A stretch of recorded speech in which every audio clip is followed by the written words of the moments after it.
নেহা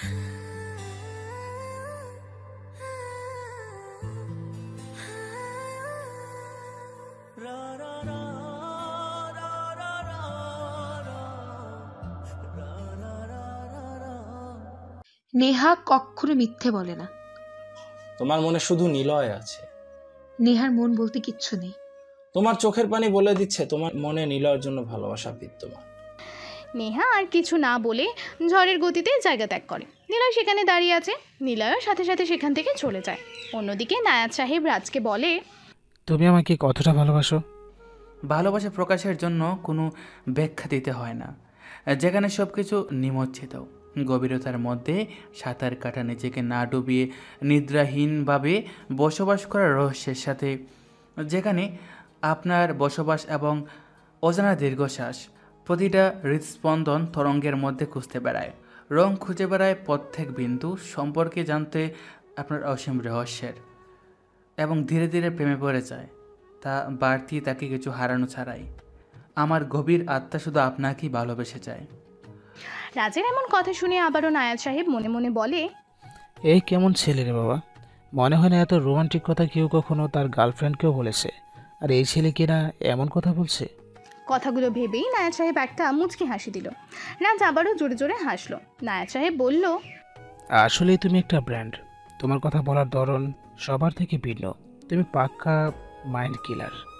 নায়াত সাহেব থামে। নায়াত সাহেবের হাতে থেকে অর্ধেক সিগারেট নিয়ে এক টান দিয়ে বলে, অদমেরা ধন চায়, মধ্যমেরা ধন ও মন চায়, উত্তমেরা শুধু মন চায়।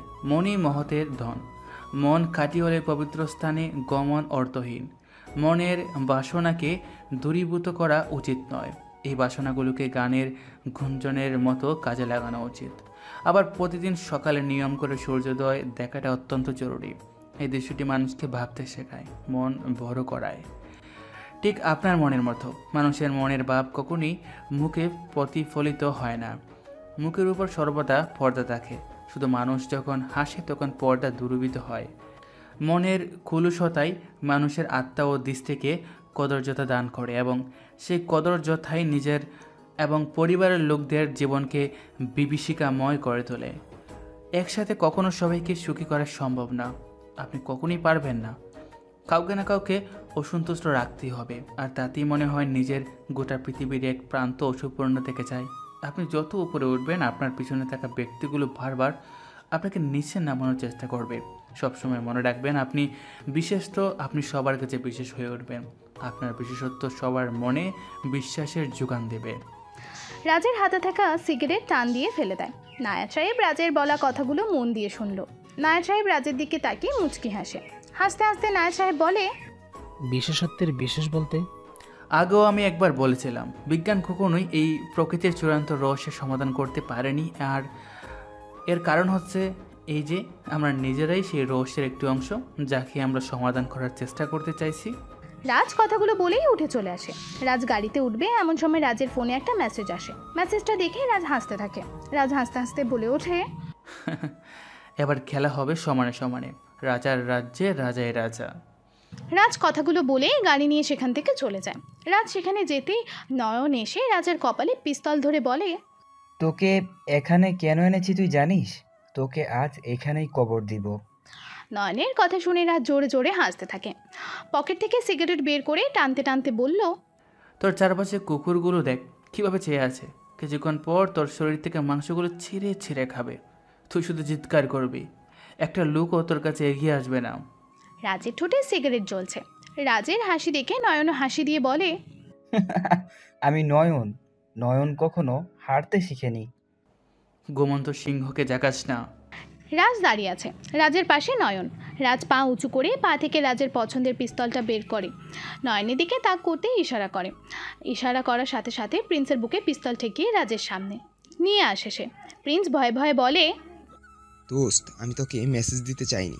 ওরা আমাকে জোর করে মেসেজ দিতে বাধ্য করেছে। ওরা তোকে মেরে ফেলবে ভাই, তুই এখান থেকে চলে যা। কিচ্ছু হবে না। রাজার রাজ্য থাক, ধ্বংস হয়ে যাক, বা মির্জাফররা ষড়যন্ত্র করে নিয়ে যাক, ইতিহাসের পাতায় রাজার নাম টিকে থাকবে। ব্যস্ত শহরের নির্জন স্থানে উপস্থিত সবাই। আকাশে মেঘের গর্জন প্রবাহমান।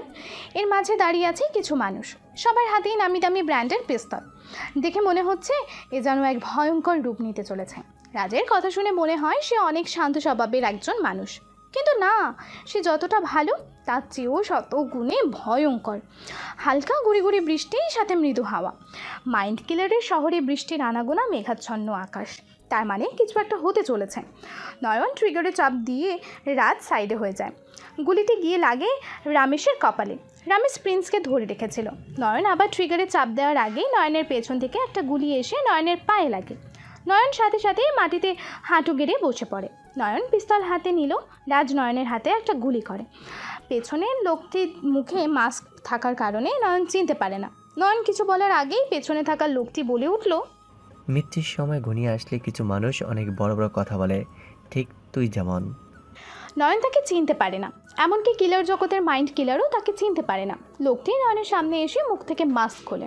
নয়ন তাকে দেখে বলে, আকাশ, তুই এখানে? আমি। তুই যখন জাভেদ সাহেবের সাথে ফোনে কথা বলছিলি, আমি তখন বুঝতে পারছিলাম তুই কোনো ঘটনা ঘটাবি। তখন থেকে আমি বা আমার লোক তোর ওপর নজর রাখতে থাকে। আকাশ কথাগুলো বলে সিগারেট জ্বালিয়ে টানতে থাকে। নয়ন পড়ে আছে মাটিতে, ব্যথায় চিৎকার করতে করতে বলে, কিন্তু তুই তো জাভেদ সাহেবের কথা এখানে এসেছিস। তাহলে একটা কথা বলি, শোন।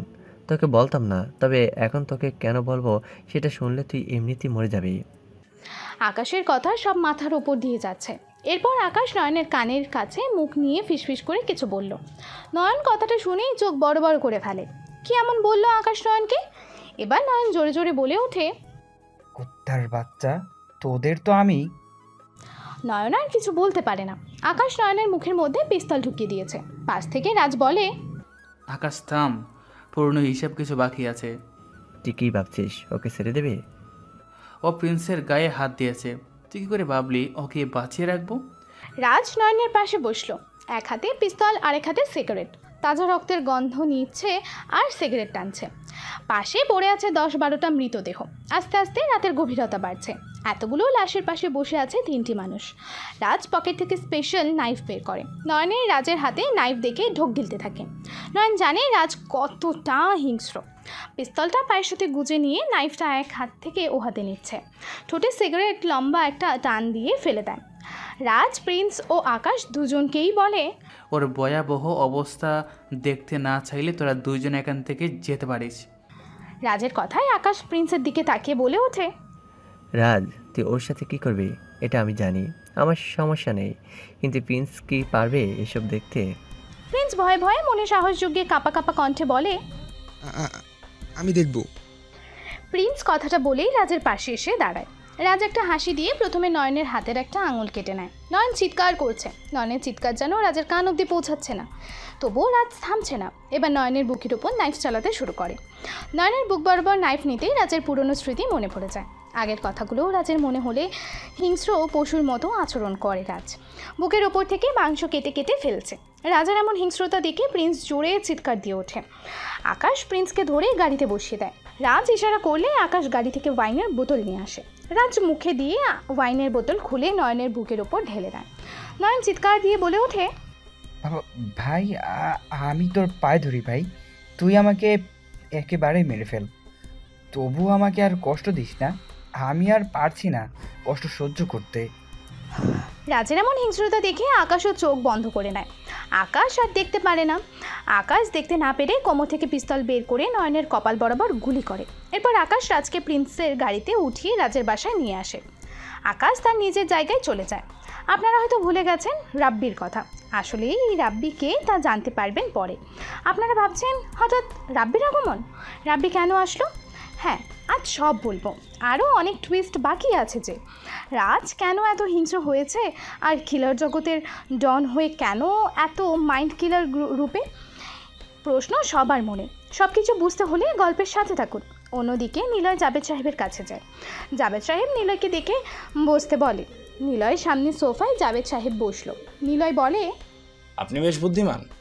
মাস্টার মাইন্ড আপনি হলেও আপনার কথায় কাজ করে না নেহা। বরং নেহাকে ঢাকার বাইরে কোথাও পাঠিয়ে দিন। আমি যদিও জানি নেহা আপনার মেয়ে না, তবুও আমি বলবো এসবের থেকে দূরে রাখুন নেহাকে। নয়তো আবার দেখা গেল আপনার দুধ কলা দিয়ে পোষা সাপ আপনার দিকেই ফোনা ধরলো। নিলয়ের কথা জাভেদ সাহেবের যেন কিছু মনেই হচ্ছে না। জাভেদ সাহেব চায়ের কাপে এক চুমুক দিয়ে বলে, তুমি আসলে একজন বোকা। অনেক আগে থেকেই পলিটিক্স নিয়ে মাইন্ড গেম খেলে আসছি। খেলা দুইটা দুই রকম। আচ্ছা আসো বুঝিয়ে বলি। পলিটিক্সে থাকে শুধু ক্ষমতার নেশা, আর এই লাইনে আছে মৃত্যুর খেলা। তবুও আমি কেন মৃত্যুকে বেছে নিয়েছি জানো? আচ্ছা, সেটা না হয় সবার অজানা থাক। আচ্ছা, আপনি কাল সকালে উঠে শুনলেন মন্ত্রিসভা থেকে আপনাকে বহিষ্কার করেছে, তখন আপনি কি করবেন? নিলয়ের কথায় এবার জাবেদ সাহেব জোরে জোরে হাসতে শুরু করে। হাসতে হাসতে জাবেদ সাহেব বলে, কথাটা কি তুমি সাইকোলজি থেকে বললে না টেকনোলজি থেকে? ধরে নিন আপনার পলিটিক্স থেকে। আসলেই তুমি রহস্যময়। আচ্ছা বলো তো, রহস্য উন্মোচন করে কি করতে হয়? প্রতিটা মানুষই রহস্য, এমনকি আপনি যা বলেন এটারও রহস্যের একটা অংশ। ধরে নেন আপনি কারোর সামনে একটি কথা বলে মুচকি হাসলেন, অপরদিকে থাকা লোকটি আপনার হাসিটা খেয়াল করবে, অর্থাৎ সেই মানুষটা আপনার হাসিটাকেই রহস্য মনে করবে। আর একটু রহস্য করে কথা বললে তো কোনো কথাই নেই। নিলয় এক নিঃশ্বাসে কথা বলল। জাবেদ সাহেব এবার একটু বিচলিত হলেন নিলয়ের কথায়। নিলয় একটা মুচকি হাসি দিয়ে সেখান থেকে চলে যায়। অন্যদিকে রাজ কারোর সাথে ফোনে কথা বলাকালীন রাহির ফোন ভুল করে রাজের রুমে ফেলে এসেছে। ফোনের স্ক্রিনে রাজের চোখের পিক ওয়ালপেপারে দেয়া। রাজ না দেখার ভান করে বেরিয়ে যায়। চারিদিকে অন্ধকার ঘনিয়ে আসছে। ঝিঝি পোকাগুলো মনের আনন্দে গুনগুন করে গান গাইছে। একটা বাইক চালিয়ে যাচ্ছে। জঙ্গলের মাঝে বরাবর গিয়ে বাইকটি থামে। মাথায় লম্বা কালো টুপি, পা পর্যন্ত কালো পোশাক। এক কথায় বরাবরের মতো এবারও সেম পোশাক পরে আছে। জঙ্গলের মাঝ বরাবর একটি পুকুর, পুকুরের পাশে বড় একটি বেলি ফুলের গাছ, গাছের নিচে চেয়ার, একজনকে বেঁধে রাখা হয়েছে। রাজ তার সামনে গিয়ে জোরে হাসি দেয়। তখন লোকটি বলে, বন্ধু। আমি। কেমন আছিস বন্ধু? সামনে বসে থাকা লোকটি কি উত্তর দেবে বুঝতে পারছে না। আর এ কেমন মানুষ রে বাবা? একজন লোককে চেয়ারে বেঁধে রাখা, তার পাশে বড় বড় গ্রান নিয়ে দাঁড়িয়ে আছে, আবার বলে কেমন আছিস? লোকটি কি করে বলবে যে ভালো আছি? হাসতে হাসতে রাজ বলে উঠল, কেন এমনটা করলি? লোকটি কোনো কথা বলছে না, বুকটা ধুকপুক করছে। লোকটি কিছু না বলায় লোকটির হাঁটুর ওপর ছুরি ঢুকিয়ে দেয় রাজ। লোকটি ব্যথায় কোকিয়ে উঠে বলে, বন্ধু আমাকে ক্ষমা করে দে প্লিজ। লোকটির বন্ধু কথাটা শুনে রাজ ওর মাথায় চুল চেপে ধরে হাসি দিয়ে বলে, বন্ধু বন্ধু বন্ধু, কুত্থার বাচ্চা। বন্ধু শব্দের অর্থ তুই বুঝিস? বন্ধুত্বের মধ্যে থাকে ভালোবাসা, কিন্তু তোর বন্ধু ডাকার মাঝে ছিল লোভ লালসা। তোর মুখে বন্ধু ডাক মানায় না বন্ধু। কথাগুলো বলে রাজ একটা চেয়ারে বসে পড়ে। পেছন থেকে ওদের মধ্যে থাকে একটা ছেলে এসে লোকটির বুকে লাথি মেরে বলে উঠল, তুই ঠিক বলেছিস। তুই যখন রাস্তায় পড়েছিলি, যাওয়ার কোনো জায়গা ছিল না, তখন এই মানুষটি তোকে ভাই বা বন্ধু করে নিজের বাড়িতে নিয়ে গিয়েছিল। তোর মতো বন্ধুদের কারণে আজ বন্ধুত্বের মাঝে বন্ধুর সম্পর্ক নষ্ট হয়, শত্রু থেকে বন্ধু হয় না। ছেলেটি কথাগুলো বলেই হকি স্টিক দিয়ে তার হাতের ওপর একটা বাড়ি মারে। লোকটি জোরে চিৎকার দিয়ে বলে, আমার ভুল হয়ে গেছে, এবারের মতো তোরা আমাকে ক্ষমা করে দে। আহ, ভুল ভুল ভুল, এই একটা শব্দ ছোট থেকেই শুনে আসছি। ভুল শব্দটার ওপর আমার ঘৃণা ধরে গেছে। আমি সব কিছু সহ্য করতে পারি, তবে এই ভুল শব্দটা আমি সহ্য করতে পারি না। ছোট দেখি কেন জানি শব্দটা। রাজার কিছু না বলে লোকটির পুরো শরীরে পিস্তলের ম্যাগাজিন খালি করে দেয়। লোকটির সাথে সাথে মাটিতে মুখ থুবড়ে পড়ে। রক্ত স্রোতের মতো গড়িয়ে যাচ্ছে। রাজ চেয়ার থেকে নেমে মৃত লোকটির পাশে বসে সিগারেট জ্বালিয়ে টানতে থাকে। তাজা রক্তের গন্ধে জঙ্গলে থাকা শেয়াল কুকুরগুলো ছুটে এসেছে। রাজ সিগারেটে টান দিয়ে বলে, দেখ বন্ধু, তোর রক্তগুলো কেমন স্রোতের মতো ভেসে যাচ্ছে। তোকে বিশ্বাস করেছিলাম, আর তুই কি না আমার সাথে বেইমানি করলি? আমার কাছে দুটি শব্দ সবচেয়ে বেশি ঘৃণা লাগে, এক ভুল আর দ্বিতীয় বেইমানি। আমাকে ভালোবেসে আমার কাছ থেকে পুরো রাজত্ব চাইলে আমি দিয়ে দিতাম, কিন্তু তুই। রাজ কথাগুলো বলে সামনে পড়ে থাকা ব্যক্তির ওপর লাথি মারতে থাকে। মানুষ কতটা হিংস্র হলে এমন আচরণ করতে পারে? এরপর রাজ সেখান থেকে বাসায় চলে আসে। নিজের রুমে গিয়ে ফ্রেশ হয়ে বসে আছে। কিছু সময় পর রাহি নিজের রুমে আসে। রাজকে এমন দেখে রাহি বলে, কি হয়েছে আপনার? রাহির কথায় রাজ বাস্তবে ফিরল। রাজ কয়েক মিনিট চুপ থেকে বলে উঠল, তুমি কেন এখানে এসেছো? কী কারণে এসেছো? আমি সব কিছু জানি।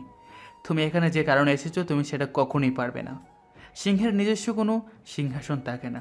সিংহ একটি পাথরের উপর বসলে সেটাই তার সিংহাসন হয়ে যায়। আমি মানুষটা অনেক খারাপ। তুমি এখান থেকে চলে যাও। তুমি যদি মনের সজীবতা ধরে রাখতে চাও তাহলে সব কিছু সহজভাবে গ্রহণ করতে শেখো। কুৎসিত মন একটি সুন্দর মুখের সমস্ত সৌন্দর্য কেড়ে নেয়। রাজের কথা শুনে রাহি নির্বাক হয়ে যায়। তাহলে কি রাজ সব কিছু জেনে গেছে? অনেক কষ্টে মাইন্ড গেম সাজিয়ে রাহি এখানে এসেছিল। রাহি রাজের দিকে তাকিয়ে হাসি দিয়ে বলল, মন ধর্মের পূর্বগামী, মনি শ্রেষ্ঠ, সকলেই মনোময়। রাহির কথায় রাজ হাসতে থাকে। এ যেন এক রহস্যের জট পাকানো হাসি। রাজ হাসি থামিয়ে সিগারেট জ্বালিয়ে বলতে লাগলো, মন যেন পিঞ্জরার পাখি, কল্পনায় সে ডানা মেলে উড়ে যায়। কল্পনা না থাকলে মানুষ অন্য জীবনের মতো বাস্তবে বন্দী হয়ে থাকতো। প্রাণের অবস্থাটি খুব কোমল করতে হয়। কাদামাটির ন্যায় মনকে গঠন করা ছাই হয়েছে। তাই তো ওই মনের দ্বারা অনেক সুন্দর নতুন জিনিস প্রস্তুত করতে পারে। তার মানে আপনি বলতে চাইছেন ইয়েস, গুড গার্ল। এত সহজেই বোঝার জন্য। আমি আর আপনাদের মাঝে আসবো না, পারলে আমাকে ক্ষমা করবেন, আসি। কথাটা বলে রাহি চলে যায়। আসলে রাজ চায় না রাহি এখানে থাক, বা রাহির কারণে শত্রুপক্ষ রাজের দুর্বলতা খুঁজে পাক। অপরদিকে নায়াজ সাহেব রাজকে মেসেজে পাঠায় রাজও নায়াজ সাহেবের বাসায় আসার প্রস্তুতি নিচ্ছে। ঠিক সেই মুহূর্তে সামনে অপরিচিত দুইটা ছেলে এসে একটা ছবি দিয়ে যায়। রাজ খামটা খুলে ছবি দেখে অবাক হয়ে যায়। হঠাৎ 5 বছর পর রিধি কোথা থেকে আসলো? তার মানে রিধি, শুধু রিধি না, রিধির পাশে একজন বয়স্ক মানুষটিই রিধির বাবা। 5 বছর আগে রিধি রাজকে ভালোবাসত। রিধি কে বা কী তার পরিচয় রাজ কিছুই জানতো না। হঠাৎ করেই রিধি কলেজে আসা অফ করে দেয়। রাজ তাকে অনেক খুঁজেও পায়নি। তারপর রাজ সেই কলেজের প্রফেসরকে হত্যা দায়ে 4 বছর জেল খাটে। রাজ ছবিটা পকেটে রেখে বাইকে উঠে চলে যায়। নায়াজ সাহেবের সামনে গিয়ে বসে। নায়াজ সাহেব বলে, আজকের নিউজ দেখেছো তুমি? দেখেছি। সরকারি বড় বড় কর্মকর্তাদের ব্যাংক অ্যাকাউন্ট কে বা কারা হ্যাক করে মোটা অঙ্কের টাকা হাতিয়ে নিয়েছে। কিন্তু আমার কেন জানি মনে হচ্ছে আকাশও নীলই করেনি তো। না মানে আমার মন বলছে আর কি। নায়াজ সাহেবের কথা শুনে রাজ মুচকি হাসি দিয়ে বলে, আমাকে না জানিয়ে ওরা কিছু করবে না। না করলেই ভালো। নায়াজ সাহেব অর্ধেক সিগারেট রাজের দিকে বাড়িয়ে দেয়। রাজ বাকি অর্ধেক সিগারেট টানতে থাকে। রাজ সিগারেটটা ফেলে দিয়ে বলে, এই পৃথিবীতে সব কিছু যেন একটা রহস্য। সর্বত্র রহস্যই দানা বেঁধে থাকে। আপনি যদি সকল প্রকার রহস্যের সমাধান করতে চান, তবে আপনি দিনের শেষে একজন ব্যর্থ মানুষে পরিণত হবে। তাই প্রথমেই আপনাকে এটা ঠিক করে নিতে হবে যে আপনি কোন রহস্যগুলোর সমাধান করতে চাইছেন। মানুষের বক্তব্য প্রকাশের এক সর্বোৎকৃষ্ট মাধ্যম খোঁজার চেষ্টা করে, আর তা যদি হয় রুচিশীল এবং মার্জিত, তাহলে তা একটি আলাদা মাত্রা পায়। আপনার ভাবনাটা বিশালতার উপমা দিয়ে কখনো সমাধান হয় না। সমাধান করতে হলে আপনাকে নিজেকে লড়তে হবে, হোক সেটা আপনার মাস্টার মাইন্ড বা মাস্টার গেম। রাজ কথাগুলো বলে আবার সিগারেট জ্বালিয়ে টানতে লাগলো। রাজ আবারও হুমায়ুন আহমেদের বলা একটি কথা বলে, সব মানুষের মধ্যে একটি খোকা থাকে, যে মনের কবিত্ব, মনের কল্পনা, মনের সৃষ্টি ছাড়া অবাস্তবতা, মনের পাগলামিকে নিয়ে সময়ে অসময়ে মাইন্ড গেম নিয়ে খেলা করা ভালোবাসে। কেউ কেউ বলে ভালোবাসার রং লাল, নীল, সবুজ, সাদা। আসলে ভালোবাসার কোনো রং হয় না। পৃথক পক্ষে ভালোবাসার ব্যর্থ বলেই সেটা হয়ে যায় লাল রং। অনেকে বলে বেদনার রং নীল। ওরা বেদনার রং নীল কেন বলে জানেন? আচ্ছা আমি বলছি। একজন প্রেমিক যুগল প্রেমে ব্যর্থ হয়ে কখনো মৃত্যু বেছে নেয়, আবার কখনো মাস্টার মাইন্ড জগতের মাইন্ড কিলার হয়ে জন্ম নেয়। রাজের কথা শুনে নায়াজ সাহেব রাজের দিকে তাকিয়ে থাকে। আসলে এই ছেলেটার মধ্যে কত রহস্য লুকিয়ে আছে কে জানে। রাজ কি বলছে আদৌ কি নায়াজ সাহেবে বুঝতে পেরেছে? নায়াজ সাহেব হাসতে হাসতে রাজের দিকে তাকিয়ে বলতে লাগলো, আসলে তুমি একজন রহস্যময় ব্যক্তি। তোমার ভালোবাসার কাছে হয়তো অপর দিকে থাকা মানুষটি টাকার কাছে বিক্রি হয়ে গেছে। আবার এও হতে পারে সেই সময় তোমার তার সমপরিমাণ অর্থ ছিল না। নায়াজ সাহেবের এই কথা শোনার জন্যই রাজ এত সময় ধরে এমন কথা বলে আসছিল। নায়াজ সাহেবের কথায় রাজ সিগারেট মুখে নিয়ে বলে, আসলেই তাই। রাজার রাজত্বের অবসান ঠিক সময় মতোই ঘটে। আমি প্রজা নই, আমি রাজা। আমার রাজ্যে আমার আদেশ স্থগিত থাকবে, এটা তো হতে পারে না। রাজের কথা শেষ না করতেই সেখানে রাব্বি এসে হাজির। বাহ, গল্পের সব টুইস্ট একসাথে। রাব্বি সবার সাথে মাইন্ড গেম খেলে আজ এই পর্যন্ত এসেছে। রাব্বির কথা বলার ধরন সিনেমার ভিলেন কেউ হার মানাবে। তবে সে রাজকে দেখে ভূত দেখার মতো করে তাকিয়ে আছে। হরিণ খুব চতুর প্রাণী, গাছের একটা পাতা শব্দ শুনল লাফিয়ে ওঠে, কিন্তু দিন শেষে বাঘের খাদ্যে পরিণত হতেই হয়। মাইন্ড গেমের শহরে এসে মাইন্ড কিলারের সাথে পাঙ্গা নিতে, তাহলে কিভাবে মাইন্ড কিলার বুঝবে না? শহরটা যে মাইন্ড কিলারের আওতায় কে আসে কে যায় সব তা পূর্ব অবগত। কে কোন ছদ্মবেশে আসে আর কে তার পরিচয় নিয়ে তা মাইন্ড কিলারের অজানা নয়। বাজ পাখি যেমন শূন্য থেকে শিকার করে, রাজও ঠিক তেমন। শত্রুপক্ষের সাথে মাইন্ড গেম না খেললে তার ভালোই লাগে না।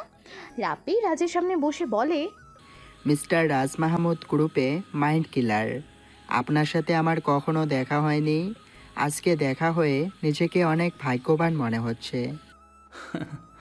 মিস্টার রাব্বি, পুরো নাম রাব্বি হাওলাদার, বাসা গাজীপুর, পেশা রাজনীতি, ছাত্রদলের সাধারণ সম্পাদক। রাজের কথা শুনে রাপি মনে মনে ভাবে, এত কিছু কি করে জানে সে? রাপির চিন্তিত মুখ দেখে রাজ বলে উঠল, সিনেমার মতো সব বাস্তব জীবনের গল্পের তথাকথিত নায়ক থাকে না, একজনই সর্বংসহা হয়ে নায়ক নায়িকা দুটোর ভূমিকা পালন করে। আপনার কথা ঠিক বুঝতে পারলাম না।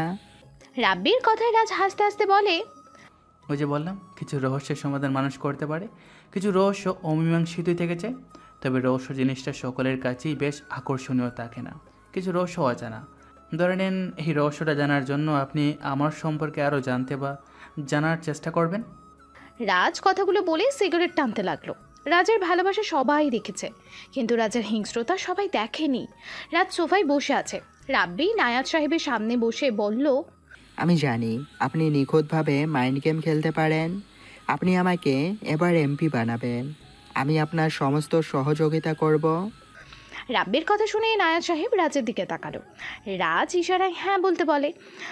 নায়াত সাহেব রাজের কথা মতো হ্যাঁ বলে দেয়। রাব্বি আরও কিছুক্ষণ কথা বলে চলে যায়। রাজও কিছু সময় পর চলে যায়। অন্যদিকে নিলয় কোনো এক কাজে সেই জঙ্গলে যায়। সেদিনের মতো আজকে ওই মেয়েটার দুইটা ছেলেকে বেধরমভাবে পিটাচ্ছে। নিলয় সামনে যেতেই নেহা সবার উদ্দেশ্যে বলে, তোরা সবাই চলে যা, আমি একটু পর আসছি। কেন তুমি এই নিকৃষ্ট জগতে পা দিলে? তুমি তো ভালো স্টুডেন্ট ছিলে, তুমি কেন আনাবেল সুখের নীড় ছেড়ে এই পথে আসলে? এড়িয়ে যাচ্ছ? সে পথ বন্ধ। তাহলে কি? যা মনে হয়। নিলয় কিছু সময় চুপ থেকে আবারও বলে, খুঁজে পেয়েছো তোমার পরিবারকে? নেহা কথা না বলে সেখান থেকে চলে যায়। নিলয় কিছু বুঝে ওঠার আগেই নিলয়ের সামনে দিয়ে ঝড়ের গতিতে দুইটা বাইক চলে যায়। বাইক দুইটা দেখতে একই রকম এবং একই মডেলের, আর 15। নিলয় সামনে এগিয়ে যাবে, ঠিক সেই মুহূর্তে অনেক এসে বলে, জাভেদ সাহেব তোমাকে ডেকেছেন, তুমি গাড়িতে উঠে এসো। অনেক কথাটা বলতেই নিলয় গাড়িতে উঠে আসে। কিছু সময় পর জাভেদ সাহেবের বাড়ির সামনে এসে গাড়ি থেমে যায়। নিলয় গাড়ি থেকে নেমে বাড়ির ভেতরে প্রবেশ করে। নিলয় গিয়ে সোফায় বসে। জাভেদ সাহেব সিঁড়ি দিয়ে নামতে নামতে বলে, নগ্ন বক্ষে বক্ষ দিয়ে অন্তর রহস্য শুনে নেয়, বারে বারে শৈশব কর্তব্য তুলে আমারে ফেলে দিয়ে পুঁথিপত্র কেড়ে নিয়ে খড়ি, দেখায় গোপন পথ দিতে মুক্ত করি, পাঠশালা কারা হতে কোথায় গৃহকোণে, নিয়ে যেতে নির্জনেতে রহস্য ভুবনে, জনশূন্য গৃহছাদে আকাশের তলে কি করতে খেলা, কি বিচিত্র কথা, তাই না নিলয়? ঠিক তাই। আপনি চাইলে এই রহস্য উন্মোচন করতে পারি। তবে একটা জিনিস কি জানেন, স্বপ্নসম চমৎকার অর্থহীন সত্য মিথ্যা হাত বাড়ালে শুধু উল্লাস ধরে, যেন ক্লান্ত জনতা ভুলের মিছিলে বিভ্রান্ত জাদুকর হারিয়ে যায়। রহস্য আমায় বড্ড ভাবায়। কতই না রহস্যে ঘেরাই মানুষের জীবন। মানুষের জীবনটা বড়ই বৈচিত্র্যময়। সবাই ওই রাজ্যের রাজা হবার নেশায় মেতে উঠেছে। নিলয়ের কথা জাভেদ সাহেব পুরোপুরি বুঝতে না পারলেও আন্দাজ ঠিকই করতে পারছে। অন্যদিকে রাজ বাসায় গিয়ে সোফায় বসে সিগারেট টানছে। এমন সময় প্রিন্স এসে বলে, কি হয়েছে তোর? কই কিছু না তো। আমি তোর বন্ধু, তুই না বললেও আমি তোর মুখ দেখেই বুঝতে পারছি। প্রিন্সের কথা শুনে রাজ মুচকি হাসলো। রাজের হাসি দেখে প্রিন্স আবারও বলে উঠল, এমনভাবে হাসবি না বলে দিলাম, তোর মুস্কি হাসিটার পিছনে অনেক রহস্য লুকিয়ে আছে। প্রিন্স কথাটা বলে থেমে যায়। রাজ একের পর এক সিগারেট টেনেই যাচ্ছে। আবার প্রিন্স বলল, আমি জানি তোর মনের মধ্যে অনেক কষ্ট লুকায়িত আছে, তবুও আমি তোকে বলবো, তোর সাথে যা হয়েছে এটা একটা অ্যাক্সিডেন্ট মনে করে সব ভুলে যা। প্রিন্স কথা শেষ না করতেই একটা গুলি এসে প্রিন্সের বাম হাতে লাগে। প্রিন্স সাথে সাথেই রাজের সামনে সোফায় বসে যায়। রাজ পিস্তল হাতে নিয়ে বাহিরে এসে কাউকে পায় না। রাজ প্রিন্সকে হসপিটালে নিয়ে যায়। রাজ অনেকবার জয়কে ফোন দিয়েছে, কিন্তু জয় ফোন রিসিভ করেনি। এভাবেই চলে যায় 2 দিন। 2 দিন পর জয় রাজকে ফোন দেয়। রাজ, প্রিন্সকে যে গুলি করেছিল তাকে আমি উঠিয়ে নিয়ে আসছি। তুই জলদি পুরনো জায়গায় চলে আয়।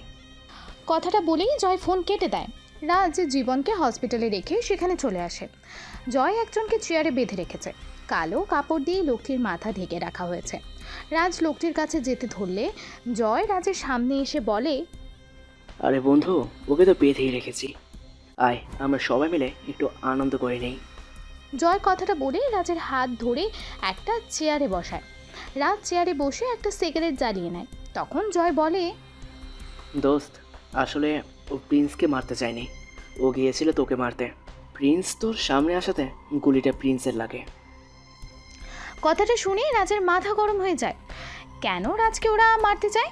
ওরা শুধু রাজকে মাইন্ড কিলার হিসেবেই জানে। এর বাইরেও রাজের আরও একটা পরিচয় আছে, যেটা শুধু জানে জীবন আর প্রিন্স। জীবন যখন ছোট তখন ওর বাবা মা রোড অ্যাক্সিডেন্টে মারা যায়। তখন রাজও ছোট বললেই চলে। রাজের বয়স 16 বছর। কবরস্থানে জীবনকে কান্না করতে দেখে রাজ তাকে নিয়ে যায়। জীবনকে রাজ আপন ভাইয়ের মতো করেই লেখাপড়া শিখিয়ে বড় করেছে। রাজ 1 পা 2 পা এগিয়ে চেয়ারে বাঁধা মেয়েটির কাছে যায়। মেয়েটি কোনো কথা বলতে পারছে না, কারণ মেয়েটির মুখে টেপ মেরে রেখেছে। মেয়েটির মাথা থেকে কালো কাপড় সরিয়ে রাজ বলে ওঠে, রিদি তুমি এখানে? রিদি কথা বলতে পারছে না। রাজও তাকে দেখে কিছু সময়ের জন্য থমকে যায়। ভালোবাসার মানুষটিকে এভাবে দেখবে কখনো ভাবেনি রাজ। দীর্ঘ 6 বছর পর রিধিকে দেখল রাজ। দুজনেই একে অপরের দিকে তাকিয়ে আছে। রাজকে এমন অবস্থায় দেখে রিধির চোখ দিয়ে 2 ফোঁটা পানি গড়িয়ে পড়ে। রাজ রিধির হাতের বাঁধন খুলে দেয়। রিধি উঠে দাঁড়ায়। রাহি পেছন থেকে এসে হকি স্টিক দিয়ে রাজের মাথায় জোরে আঘাত করে। রাজ সাথে সাথে মাটিতে পড়ে যায়। রিধি চিৎকার দিয়ে বলে, রাজ, তোমার কিছু হবে না। রাজ, রাজ। রাজ মাথা থেকে রক্ত গড়িয়ে পড়ছে। রাহি হাসতে হাসতে বলে উঠল, রিধি রিধি রিধি। এই রিধির নামটা শুনলেই আমার শরীরে আগুন জ্বলে। তবু কেন এই রিধির নামটাই সবসময় আমাকে শুনতে হয়? জাভেদ সাহেব, আপনার কথা মতো মাইন্ড গেম খেলতে গিয়ে আমি হেরে যাওয়ার উপক্রম হয়ে উঠেছিল। আমি আপনাকে বলেছিলাম রিধি যেন কখনো দেশে ফিরতে না পারে, কিন্তু আপনি কি করলেন? শেষমেশ ঠিকই সে দেশে ফিরে এলো। শাড়ি পরা মেয়েটি আজ জিন্স টপ পরে আছে। রাজ জানতো না এটা এদের মাস্টার প্ল্যান ছিল। জাভেদ সাহেব পাশ থেকে বলে উঠল, রাহি, তুমি আমাকে অযথা ভুল বুঝছো। তোমাকে আমি আমার নিজের মেয়ের মতো করে মানুষ করেছি, এবং তোমাকে রাজ পর্যন্ত পৌঁছাতে কত শত মাইন্ড গেম খেলতে হয়েছে। প্রথম জয়কে আমরা উঠিয়ে নিয়ে যাই, সেখানে রাজ আসলো, তবু ওকে কিছুই বলিনি। তা কেন বলিনি জানো? আচ্ছা আমি বলছি শোনো। ওই দিন জয়ের কিছু হলে তোমাকে আজ এই পর্যন্ত আনতে পারতাম না, তাই কৌশলে সেদিন জয়কে রাজের সাথে দিয়ে দেই। কিন্তু একটা জিনিস কি জানো, আমি আর নায়াজ সাহেব দুজনকে চিনতাম না। আমি মন্ত্রী হওয়া সত্ত্বেও নায়াজকে কখনো সংসদে দেখিনি। আজকে জানতে পারলাম রাজ মানে ওর রিয়েল নেম রাজ মাহমুদ হলেও মাফিয়া জগতে ওকে সবাই বাদশা নামে জানতো। এক কথায় মাফিয়া জগতের মাইন্ড কিলার। সবাই তাকে বাদশা ভাই বলে জানতো। ওর বেশভূষা বদলে এখন হয়ে গেছে রাজ। জাভেদ সাহেব কথাগুলো বলে থেমে যায়। পকেট থেকে সিগারেট বের করে 2 টান দিয়ে আবারও বলে, ওই দিন আমরা সবাই মনে করেছিলাম রিধিকে যে কোনো কৌশলে দেশের বাইরে রাখলে রাজকে শেষ করতে আমাদের জন্য একটু সুবিধা হবে, কিন্তু জীবন সবকিছু এলোমেলো করে দিল। রাজ মাটিতে পড়ে আছে।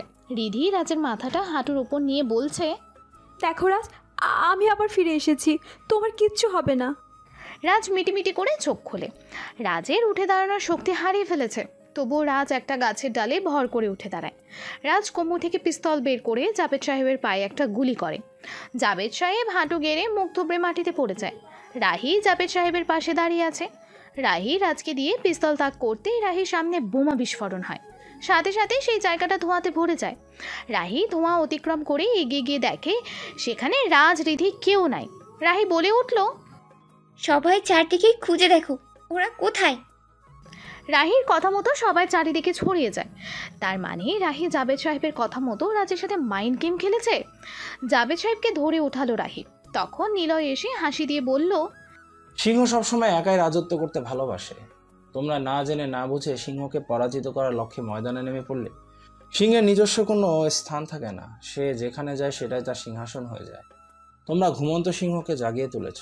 এবার তোমাদের কি হতে পারে একবার ভেবে দেখেছো? নিলয়ের কথায় রাহি মুচকি হাসি দিয়ে বলে, তুমি কি ভেবেছো আমি ওর সব কিছু না নিয়েই মাঠে নেমেছি? আচ্ছা কই দেখি কি নিয়ে এসেছো তুমি। এরপর রাহি নিলয়ের দিকে একটা পেন ড্রাইভ এগিয়ে দেয়। নিলয় সাথে সাথে ব্যাগ থেকে ল্যাপটপ বের করে পেন ড্রাইভ চেক করে। পেন ড্রাইভ ল্যাপটপে দেওয়ার সাথে সাথেই ল্যাপটপে রিসোনভার ভাইরাসে আক্রান্ত হয়ে যায়। ল্যাপটপের স্ক্রিনে 143 লেখাটা রান করছে। নিলয় রাহির দিকে ল্যাপটপে এগিয়ে দিয়ে বলে, তুমি আসলে একটা বোকা। তুমি ভুলে গেছো রাজ একজন হ্যাকার। তোমার পেন ড্রাইভ থেকে সে সবকিছু ডিলিট করে ভাইরাস প্রবেশ করিয়ে দিয়েছে। নিলয় কথাটা বলেই মুচকি হাসি দিয়ে সেখান থেকে চলে আসে। আর অন্যদিকে রাজ বলে, কে তুমি? শত্রুপক্ষ থেকে আমাদের সেভ করলে? রাজের কথার কোনো উত্তর দেয় না ছেলেটি। রাজ আবারও জিজ্ঞাসা করলো, কি হলো, কথা বলছো না কেন? কে তুমি? আমাকে আপনি চিনবেন না, তবে আমি আপনাকে চিনি। আমার নাম নীরব। নীরব কথাটা বলেই সেখান থেকে চলে যায়। রাজ রিধির দিকে তাকিয়ে রিধিকে বুকে জড়িয়ে নিল। রিধি বলল, আমি জানি তুমি অনেক কষ্ট পেয়েছো। কি করব বলো, আমি যে তোমার কাছে আসতে চেয়েও আসতে পারিনি। তোমার সাথে আমার শেষ দেখা হয়েছিল অনার্স প্রথম বর্ষে দ্বিতীয় সেমিস্টারে পরীক্ষার সময়। শেষ পরীক্ষা দিয়ে আমি বাসায় যাচ্ছিলাম, ঠিক সেই সময় একটা গাড়ি এসে আমাকে উঠিয়ে নিয়ে যায়। ওরা আমাকে কোথায় রেখেছিল এটা আমিও জানি না। আমার চোখ বেঁধে নিয়ে গিয়েছিল। পরে তাদের মধ্যে একজন বলা বলি করছিল জাবেদ সাহেব ওদের অনেক টাকা দিয়েছে। এরপর কি হয়েছে আমার মনে নেই। ওরা কি একটা ইনজেকশন দেয় আমার হাতে, এরপর আমি আর কিচ্ছুই জানি না। রিধির কথা শুনে রাজের আর বুঝতে বাকি রইল না। ওরা রিধিকে ঘুমের ইনজেকশন দিয়ে দেশের বাইরে পাঠিয়ে দেয়। এরপর রাহি জীবনের সাহায্যে দেশে ফিরে আসে। সেই দিনই রাজ রিধিকে নিয়ে গ্রামে চলে আসে। গ্রামে রাজের কেউ না থাকলেও দূর সম্পর্কের এক মামা আছে। রাজ রিধিকে সেখানে নিয়ে যায়। 2 দিন সেখানে থেকে রাজ আবার শহরে ফিরবে। তখন রিধি বলে, তুমি এখানে আর এসো না, আমার অনেক ভয় করছে। ওরা যদি আবার তোমার কোনো ক্ষতি করে। তুমি আমাকে নিয়ে ভেবো না রিদি। এতদিন ওরা দেখেছে রাজ মাহমুদকে, এখন থেকে ওরা দেখবে নতুন রূপে আবির্ভূত রাজকে। আমি ওদের সাথে দেখি মাইন্ড গেম খেলবো। এখন খেলা হবে মাইন্ড কিলার ভার্সেস মাইন্ড গেমার। এই হাতে টাকার কথা ছিল কলম, সেই হাত এখন থেকে রক্তে রঞ্জিত। শত্রু খেলার সৃষ্টি করে গল্পের পাতায় লিখে দিব বন্ধুত্ব থেকে শত্রু খেলা। আসুন, রাজ কেন অন্ধকার জগতে প্রবেশ করলো? কেন সে এত হিংস্র হলো? রাজ মধ্যবিত্ত পরিবারের অতি মেধাবী একজন ছেলে। কে জানতো ক্লাসের ফার্স্ট বয় ছেলেটি বড় হয়ে কিলার জগতের রাজা, মাইন্ড কিলার হবে। রাজের বয়স তখন 11 বছর। ক্লাস 5-এ জিপিএ 5 পেয়ে দৌড়ে বাড়ি আসে মাকে খুশির খবর দেবে বলে। রাজ খুশির খবর দিতে এসে দেখে রাজের বাবা মদ খেয়ে মাতাল হয়ে রাগান্বিত স্বরে রাজের মাকে বলছে, শালি, তোর কত বড় সাহস, তুই আমার মুখের উপর কথা বলিস? তুই এখন আমার চাহিদা মেটাবি, আর নয়তো তোকে আমি তালাক দেব। তুমি কি মানুষ না জানোয়ার? আমি অসুস্থ হয়ে পড়ে আছি 3 দিন ধরে, একটা দানা পানিও আমার পেটে পড়েনি। খান কি, তোর শরীরের সুগন্ধটা আমাকে পাগল করে দেয় রে। ছি, এমন নোংরা কথা বলতে তোমার একটু বিবেকে বাঁধে না? রাজের বাবা মাতাল হয়ে কুরুচিপূর্ণ ভাষায় কথা বলায় রাজের মা রেগে রুম থেকে বেরিয়ে যায়।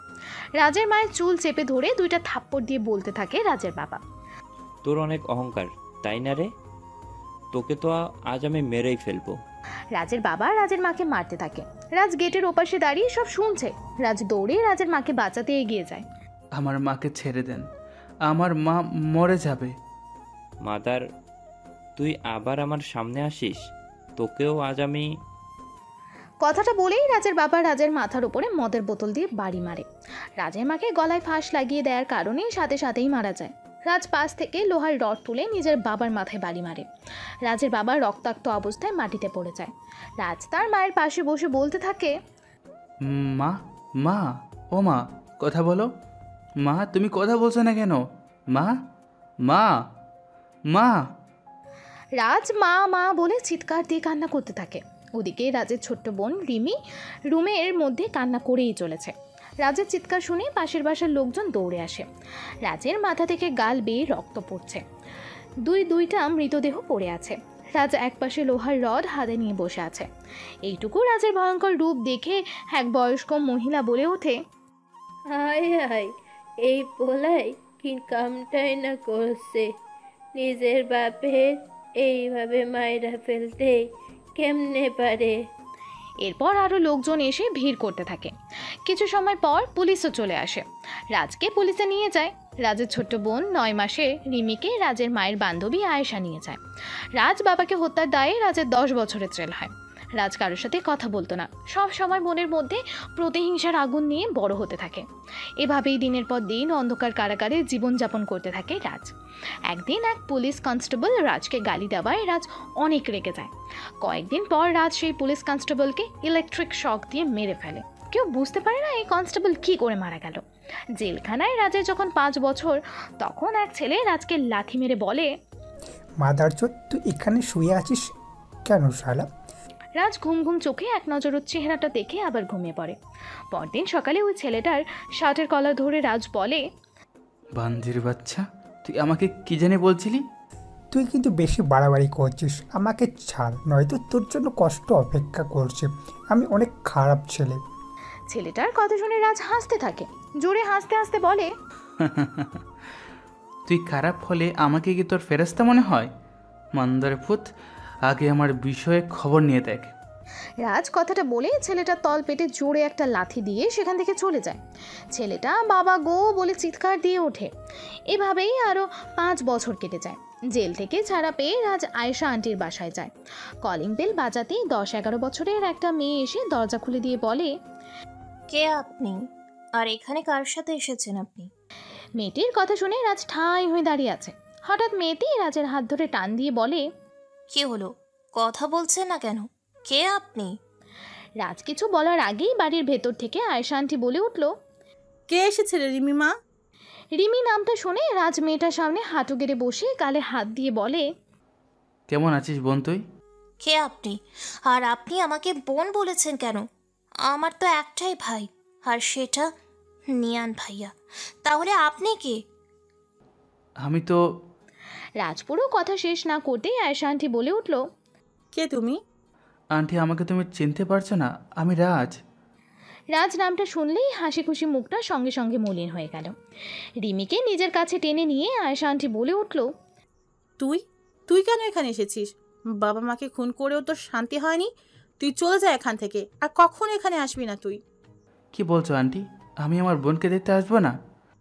না, তুই আসবি না, তোর বোন এখানে থাকে না, তুই চলে যা। রাজ কয়েক মিনিটের জন্য চুপ হয়ে যায়। আবার রাজ কিছু বলতে যাবে, তার আগেই রিমি বলে উঠল, আম্মু, কে এটা, আর কিসের বোন বলছে? ও কিছু না মা, ভুল করে এই বাসায় চলে এসেছে। তুমি ভিতরে যাও, আমি কথা বলছি। এরপর রিমি ভেতরে চলে যায়।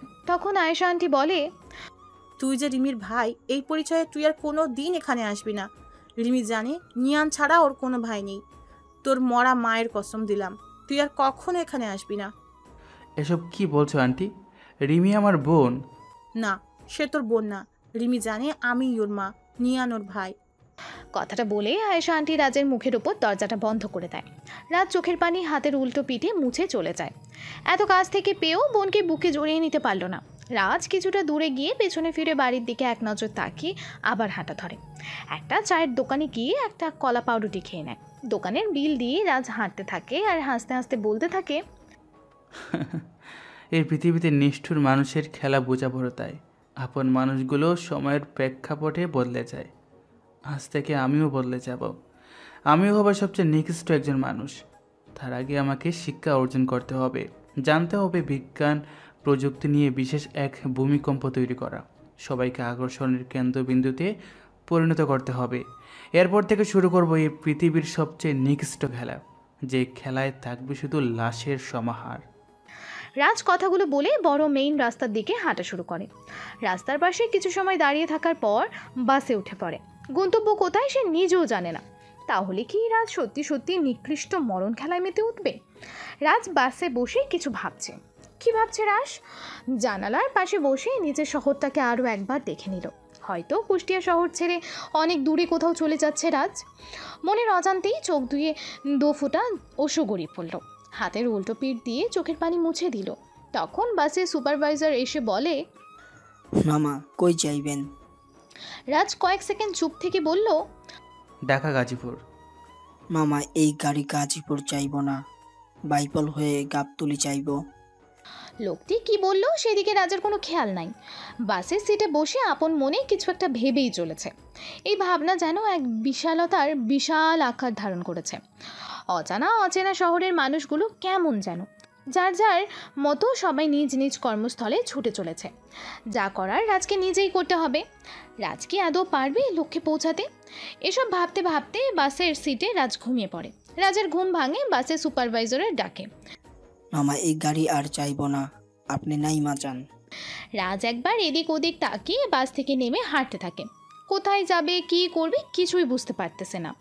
রাজ পকেটে হাত দিয়ে দেখে 139 টাকা আছে শুধু। টাকাটা বের হতে একটা হাসি দিয়ে বলে, আসলে টাকা তুই ধন্য, তুই যেখানে যাস তুই তার হয়ে যাস। কথাটা বলেই আবার আপন মনে হাঁটতে শুরু করে। আবার একটা বাসে উঠে জাহাঙ্গীরনগর বিশ্ববিদ্যালয়ের গেটের সামনে নেমে যায়। ভেতরে যেতে চাইলে রাজকে বাধা দেয় দারোয়ান। রাজ জোড়াজোড়ি না করে গেটের পাশে বসে পড়ে। কিছু সময় পর রাজ আবার হাঁটা শুরু করে। এবার কোথায় যাবে নিজেই জানে না। চারিদিকে সন্ধ্যা ঘনিয়ে এসেছে। রাস্তার পাশ থেকে একটা মেয়ের মিষ্টি কণ্ঠে বাঁচাও বাঁচাও চিৎকার ভেসে আসছে। রাজ কয়েক মিনিট চুপ থেকে সেদিকটায় এগিয়ে যেতে থাকে। গিয়ে দেখে দুইটা ছেলে একটা মেয়েকে ধরে এনে খারাপ কিছু করার চেষ্টা করছে। রাজ তাদের কিছুটা দূরে দাঁড়িয়ে বলল, কে এখানে? কি হচ্ছে এসব? রাজ কথাটা বলতেই তাদের মধ্যে থেকে একটা ছেলে বলে উঠল, এই কে রে তুই? আর এসেই যেহেতু পড়েছিস, আয় আমাদের সাথে, একদম সলিড মাল, অনেক মজা পাবি। কথাটা বলেই ছেলেটা হাসতে থাকে। রাজ কিছু বলার আগেই তাদের মধ্যে থেকে আরেকজন বলে উঠল, মামা আসো, মালটা একদম রসে ভরপুর, দেখছো না ফিগারটা কি? আহ কি হট মামা, আমার তো মনে বলছে এখনো কে কামড়ে খেয়ে নেই। ছেলেটার কথা শুনে মেয়েটি আরও ভয় পেয়ে যায়। রাজ এক পা দুপা করে সামনের দিকে এগিয়ে যাচ্ছে। মেয়েটির মনে ভয়ের মাত্রা আরও প্রখর পাচ্ছে। মেয়েটি বিনয়ের স্বরে কাঁদো কাঁদো হয়ে বলে উঠল, প্লিজ আমাকে ছেড়ে দিন, আমার সর্বনাশ করবেন না প্লিজ। রাজ মেয়েটির দিকে এক নজর দেখে আবারও ছেলে দুইটার দিকে এক নজর দেখে। রাজ ছেলে দুইটার তল পেটে জোরে লাথি দিয়ে মেয়েটার হাত ধরে দৌড়াতে থাকে। কিছু দূর যেতেই মেয়েটার পা মুচড়ে যায়। মেয়েটি ও মা গো বলে চিৎকার করে ওঠে। রাজ মেয়েটিকে জিজ্ঞেস করে, কি হয়েছে আপনার? আমার পা মুচড়ে গেছে, আমি হাঁটতে পারছি না। রাজ কি আর কিছু না ভেবে মেয়েটিকে কোলে তুলে নিয়ে হাঁটতে থাকে। মেন রাস্তার পাশে গিয়ে মেয়েটিকে বলল, আপনার নাম কি আর বাসা কোথায় আপনার? জি আমি রিধি, বাসা খুলনা। আমি একটা হোস্টেলে থাকি। এবার একটা কলেজে ভর্তি হয়েছি, ইন্টার ফার্স্ট ইয়ারে। 4 দিন আগে ঢাকা এসেছি। ছেলে দুইটা আমাকে প্রথম দিন থেকে বিরক্ত করা শুরু করে। গতকাল আমি ওদের মধ্যে একজনকে থাপ্পড় মারি। আজকে আমি কোচিং শেষ করে আসার সময় ওরা আমাকে। রিধি কথাটা বলেই কান্না শুরু করে দেয়। মেয়েটা দেখতেও বেশ মাশাআল্লাহ। মেয়েটি রাজের দিকে করুণ দৃষ্টিতে তাকিয়ে কথাগুলো বলল। রাজ কিছু একটা ভেবে বলে উঠল, ঢাকাতে আপনার পরিচিত কেউ নেই? থাকলে আপনি কিছুদিন সেখানে থাকেন। আমার এক চাচা থাকে সামনেই।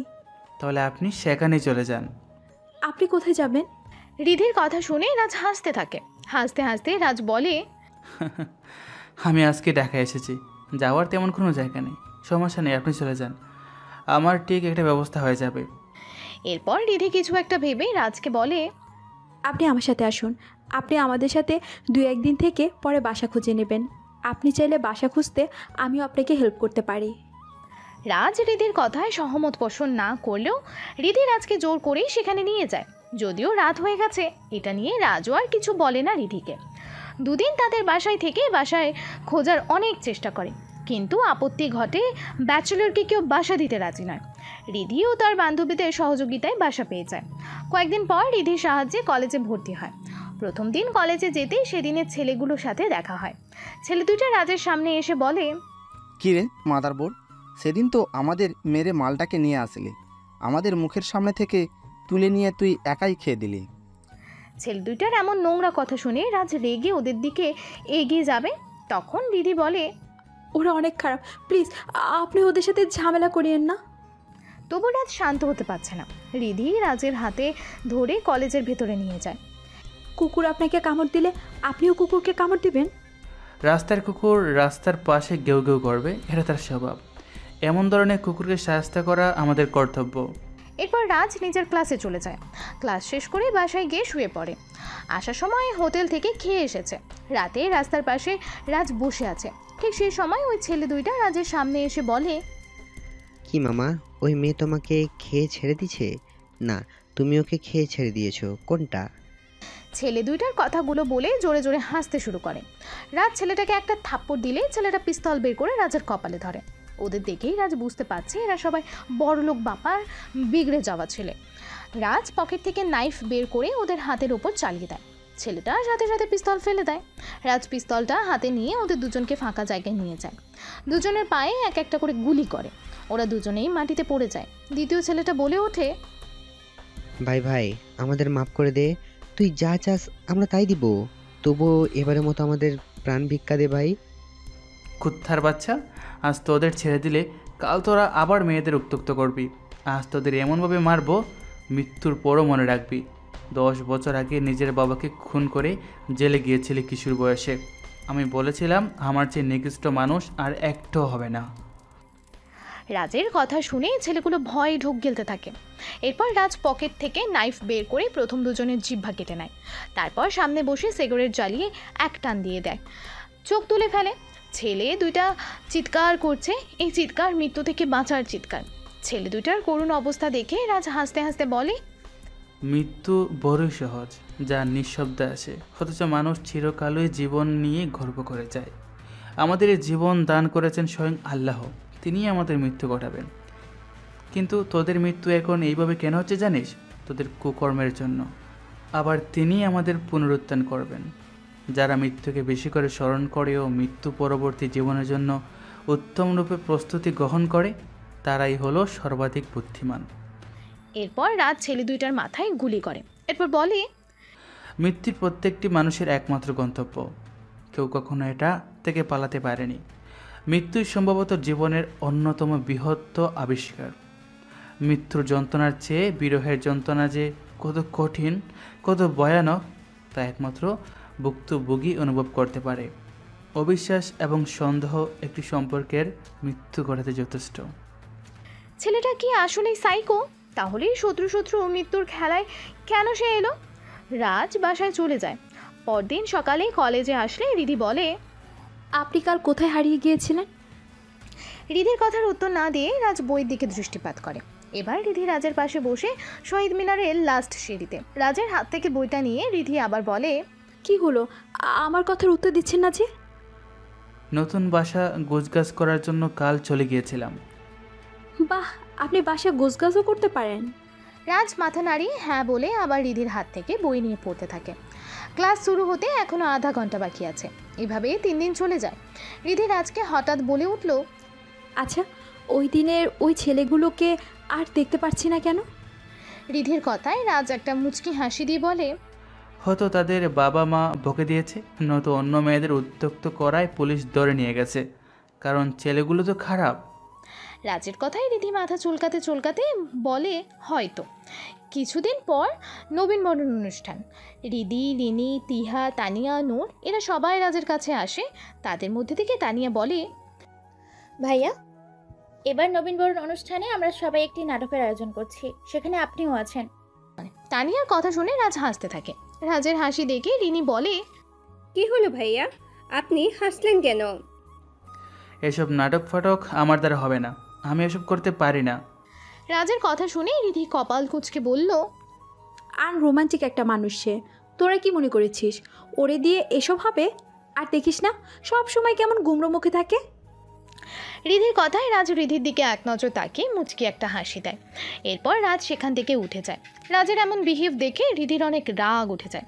রিধির রাগে গজগজ করতে করতে বলে, তোরা কখন দেখেছিস ও কারোর সাথে সুন্দরভাবে কথা বলেছে? গাইয়া খ্যাত একটা। 4 দিন পর কলেজে নবীনবরণ অনুষ্ঠান। কলেজটাকে সুন্দর করে সাজানো হয়েছে, মঞ্চও তৈরি করেছে। রাজ কলেজের পেছনে পুকুর পাড়ে বসে আছে, আনমনে কিছু একটা ভাবছে। তখন রিধি গিয়ে রাজের পাশে বসে বলে, ওই সময় অমনভাবে কথা বলার জন্য সরি। কখন কোন কথা? ওই যে শহীদ মিনারের সামনে দাঁড়িয়ে ওই কথাগুলো বলার জন্য। বাদ দেন, আমি কিছু মনে করিনি। আচ্ছা, যদি কিছু মনে না করেন একটা কথা বলবো। আচ্ছা বলেন। আগে বলেন, কিছু মনে করবেন না। আচ্ছা কিছু মনে করবো না, বলেন আপনি। আপনার পরিবার বলতে কে কে আছে? রিধির কথা শুনে রাজ কিছু সময়ের জন্য থমকে যায়। সেই পুরনো ক্ষতটাকে আবারও জাগ্রত করে তুলছে। রাজ সবসময় পুরনো ক্ষতটাকে ভুলে থাকতে চায়, কিন্তু নিয়তি বারবার সেই ক্ষত বিক্ষত হৃদয়টার ওপর একটু করে লবণের ছিটা দিয়ে যায়। রাজ কয়েক মিনিট পর নিজেকে শান্ত করে বলল, আমার বলতে কেউ ছিল না এবং কেউ নেই। রাজ কথাটা বলে সেখান থেকে উঠে চলে যায়। রিধি অবাক দৃষ্টিতে রাজের চলে যাওয়ার দিকে তাকিয়ে থাকে। রাজ এমন কেন করলো রিধির সাথে? কথাগুলো ভাবতেই রিধির মনে রহস্যের জট পাকল। তাহলে রাজ কি কোনো সাধারণ ছেলে না? না, রিধি আর কিছুই ভাবতে পারছে না। দেখতে দেখতে কলেজের নবীনবরণ অনুষ্ঠানের দিন চলে আসে। সকাল থেকেই চলছে নানান রকমের আনন্দ উৎসব। সবাই নিজের মতো করে প্রিপারেশন নিয়ে কলেজে এসেছে। শুধু রাজ সাধারণভাবে এসেছে, কারণ রাজের কোনো এসবে আগ্রহ নেই। রিধি ও তার বান্ধবীরা অভিনয় করে মঞ্চ থেকে নেমে যায়। এরপর মঞ্চ থেকে প্রফেসর মাইক হাতে নিয়ে বলতে শুরু করলো, আসসালামু আলাইকুম আমার প্রিয় ছাত্রছাত্রী। এবার আপনাদের মাঝে রাজনীতি বিষয় নিয়ে বক্তব্য রাখবে এই কলেজের মেধাবী ছাত্র তানভীর। তানভীর মঞ্চে উঠে এত লোকের সমাগম দেখে মুখ দিয়ে কিছু বের হচ্ছে না। হামতা হামতা করে কয়েকটা কথা বলে আর কি বলবে বুঝতেই পারছে না। উপস্থিত থাকা সবাই চিল্লাচিল্লি শুরু করে দিয়েছে। রাজ এক সাইডে দাঁড়িয়ে সব দেখছে আর মুচকি মুচকি হাসছে। রাজের হাসি দেখে রিধি রাজের কাছে এসে বলে, রাজ প্লিজ, আপনি আমাদের কলেজের মান সম্মান বাঁচান, নয়তো পাবলিক আরও চেতে যাবে, প্লিজ। রাজ কিছু না বলে একটা মুচকি হাসি দিয়ে রিধির সামনে থেকে মঞ্চের দিকে যেতে থাকে। রাজ সবাইকে অবাক করে দিয়ে মঞ্চে উঠে মাইক হাতে নিয়ে সালাম দিয়ে বলতে লাগলো, আসসালামু আলাইকুম। বিশ্বের রাজনীতি একটি গুরুত্বপূর্ণ এবং ব্যাপক বিষয়। এটি সামাজিক, আর্থিক, সাংবাদিক, আইনগত এবং বৈশ্বিক পরিবর্তনে গুরুত্বপূর্ণ ভূমিকা পালন করে। রাজনীতির নির্ধারিত ভাষায় এটি শক্তির উপর নির্ভর করে, যা একটি দেশ, একটি সম্প্রদায় বা একটি সামাজিক গোষ্ঠীর নেতৃত্বের মাধ্যমে ব্যক্ত হয়। রাজনীতির মৌলিক উদ্দেশ্য দেশের প্রশাসন এবং সরকারের গঠন, সামাজিক সম্প্রদায়ের মধ্যে সমন্বয় সংগঠন, আইন এবং শৃঙ্খলার স্থাপন, রাষ্ট্রীয় নীতি গঠন, অর্থনীতি এবং বিদেশ নীতি সম্পর্কিত সিদ্ধান্ত গ্রহণ ইত্যাদি। রাজনীতির প্রায় সব দেশে একটি বা একাধিক রাজনৈতিক দল বা পার্টি থাকে, যারা সরকারের আসার চেষ্টা করে এবং রাষ্ট্রীয় নীতি নির্ধারণ করে। সামাজিক ও রাজনৈতিক মন্দস্থাপন, যৌথ প্রতিস্থাপন, নির্বাচন প্রক্রিয়া, মানবাধিকার ও ন্যায়পরায়ণতা, মিডিয়া ও প্রবৃত্তি, বৈশ্বিক প্রশাসনিক সম্পর্ক ইত্যাদি রাজনীতির বিভিন্ন দিক নির্ধারণ করে। রাজনীতির মূল লক্ষ্য হল শক্তি এবং সামাজিক পরিবর্তন ব্যক্ত করা। এটি সামাজিক ব্যক্তি ও সামাজিক সংগঠনের মাধ্যমে শক্তি অর্জন করে এবং তা ব্যবহার করে সামাজিক পরিবর্তনের দিকে এগিয়ে যায়। এটি নীতিমূলক ও নীতিবদ্ধ সিদ্ধান্ত গ্রহণ করে, যাতে সামাজিক সমস্যার সমাধান ও সামাজিক ন্যায় নিশ্চিত করা যায়। আপনারা অনেকেই আছেন যারা অনলাইনে অনুসন্ধান করে থাকেন রাজনীতি সম্পর্কে। রাজনীতিকে সৎ রাখতে পারে একটিমাত্র উদ্দেশ্য, তা হলো দেশের এবং তার জনগণের জন্য ভালো কিছু করার উদ্দেশ্য। রাজনীতি প্রায় যুদ্ধের মতোই উত্তেজনাপূর্ণ এবং বেশ বিপজ্জনক। যুদ্ধে আপনি কেবল একবার হত্যা করতে পারেন, তবে রাজনীতিতে অনেকবার। এমনটাই হয়ে গেছে রাজনীতি। মঞ্চের সামনে থাকা সমস্ত পাবলিক রাজের প্রতিটা কথা শুনে অবাক হয়ে যায়। রাজ মঞ্চ থেকে নেমে আসতে গেলেই প্রফেসর রাজের সামনে এসে বলে, তুমি কে আমি জানি না, তবে তোমার প্রতিটা কথার মাঝে যুক্তি ছিল। আজ তুমি না থাকলে এই কলেজের মান সম্মান শেষ হয়ে যেত। স্যার, আমি রাজ মাহমুদ। কিছুদিন আগেই আমি এই কলেজে ভর্তি হয়েছি। স্যার, আমিও এই কলেজের ছাত্র। কলেজের মান সম্মান বাঁচানো আমাদের সকলের দায়িত্ব স্যার। রাজ চলে যায়। সবাই রাজের চলে যাওয়ার দিকে তাকিয়ে আছে। আসলে এই ছেলেটা কে? প্রশ্নগুলো এখন সবার মনে বিদ্যমান। কলেজে সবাই যাকে নিয়ে সমালোচনার শীর্ষে, আর সেই ছেলেটিই কিনা কিছুটা দূরে একা দাঁড়িয়ে আছে। হঠাৎ এই রাজনৈতিক বক্তব্য কেন আসলো? কী কারণে আসলো? আসুন আপনাদের বুঝিয়ে বলি। তার জন্য একটু পেছনে যেতে হবে, না হলে বুঝবেন না। তানভীর, তানিয়া, রিনি, তিহা, নূর এরা সবাই একই ব্যাচের। তানভীর তানিয়াকে মনে মনে পছন্দ করে। এটা তানভীর কখনো মুখ ফুটে বলতে পারেনি। তানিয়া, রিনি, তিহা, নূর এরা সবাই আগে থেকেই প্ল্যান করে রেখেছে সবাই মিলে তানভীরকে পচানি দেবে। কিন্তু কখন কিভাবে দেবে সে সময়টাই পাচ্ছিল না। অনুষ্ঠানের একদিন আগে তিহা হাঁপাতে হাঁপাতে রিধি, তানিয়া, রিনি, নূরদের কাছে আসে। তানিয়া তিহাকে জিজ্ঞেস করে, কি রে, কি হয়েছে? তুই এমন হাঁপাতে হাঁপাতে কই থেকে আসলি? এরপর রিনি আবারও বলে, দেখে হয়তো কোনো ছেলে ওর মনে বাসা বেঁধেছে। রিনি কথাটা বলেই সবাই হাসতে থাকে। তখন তিহা ওদের পাশে বসে বলে, আরে রাখতো, তানভীরকে পচানি দেওয়ার সুন্দর একটা পয়েন্ট খুঁজে পেয়েছি। তানিয়া, রিনি, নূর সবাই তিহাকে চেপে ধরে বলে উঠল, আরে দোস্ত, কি পয়েন্ট পেয়েছিস? আগে বল বল। আরে তোরা আগে আমাকে ছাড়, তারপর বলছি। আচ্ছা এবার শোন, কালকে তো নবীনবরণের অনুষ্ঠান। তোরা সবাই জানিস তানভীর রাজনীতি বিষয়ে ভিডিও বেশি দেখে। আমরা সবাই আজকে ট্রুথ অ্যান্ড ডেয়ার খেলবো। আমরা সবাই ডেয়ার নেব। রীতি, তুই আমাদের ডেয়ার সিম্পল দিবি, আমরা সবাই ডেয়ার পূরণ করব। সবার লাস্টে তানভীরকে ডেয়ার দিবি, বলবি আগামীকাল নবীনবরণ অনুষ্ঠানে তানভীরকে রাজনৈতিক বিষয়ে বক্তব্য দিবি। এরপর কি হবে দোষ বলতো? ওদের সবাই হাসাহাসি করছে। তখন তানভীর তাদের কাছে এসে বলে, কি রে, তোরা কি নিয়ে এত হাসাহাসি করিস? তানভীরের কথায় তানিয়া হাসতে হাসতে বলে, আজকে কেন জানি মনে হচ্ছে আমরা কিছু একটা মিস করছি, কিন্তু কি মিস করছি এটাই বুঝতে পারছি না। কি আর মিস করবি?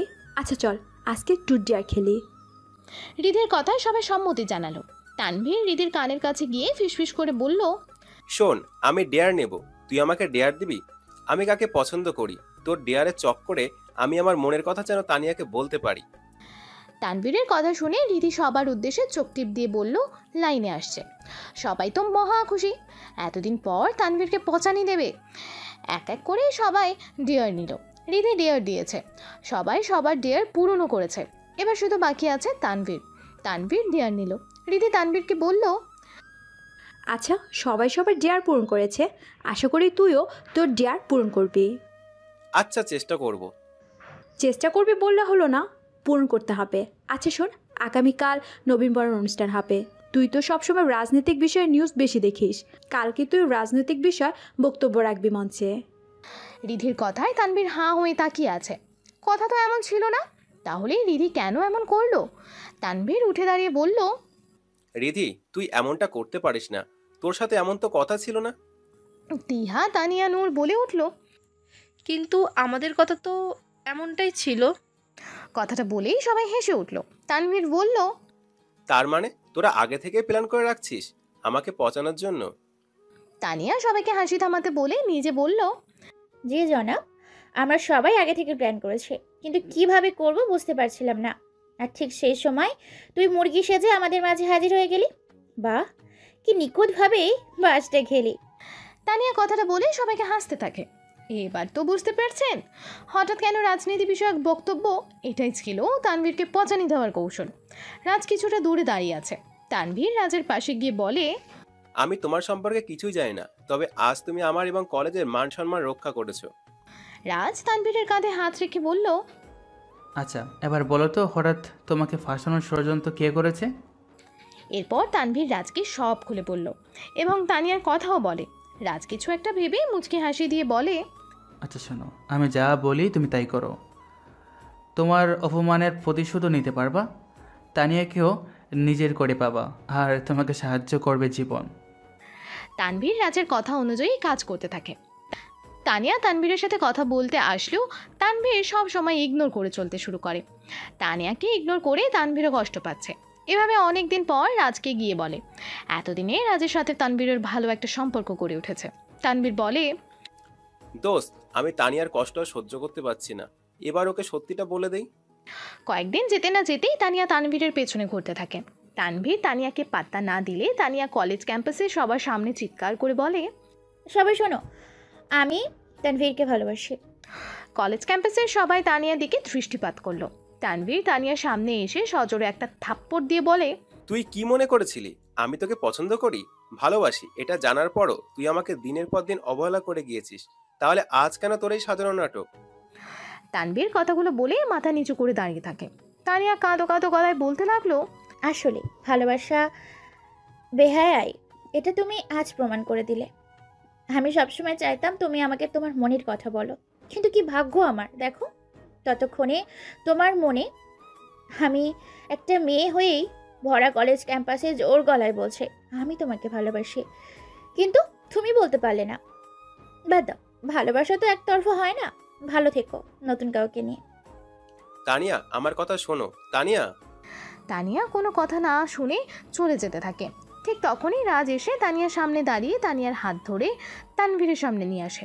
তারপর রাজ বলে, তুমি শুধু শুধু তানভীরকে ভুল বুঝছো, ওইদিকে তাকিয়ে দেখো।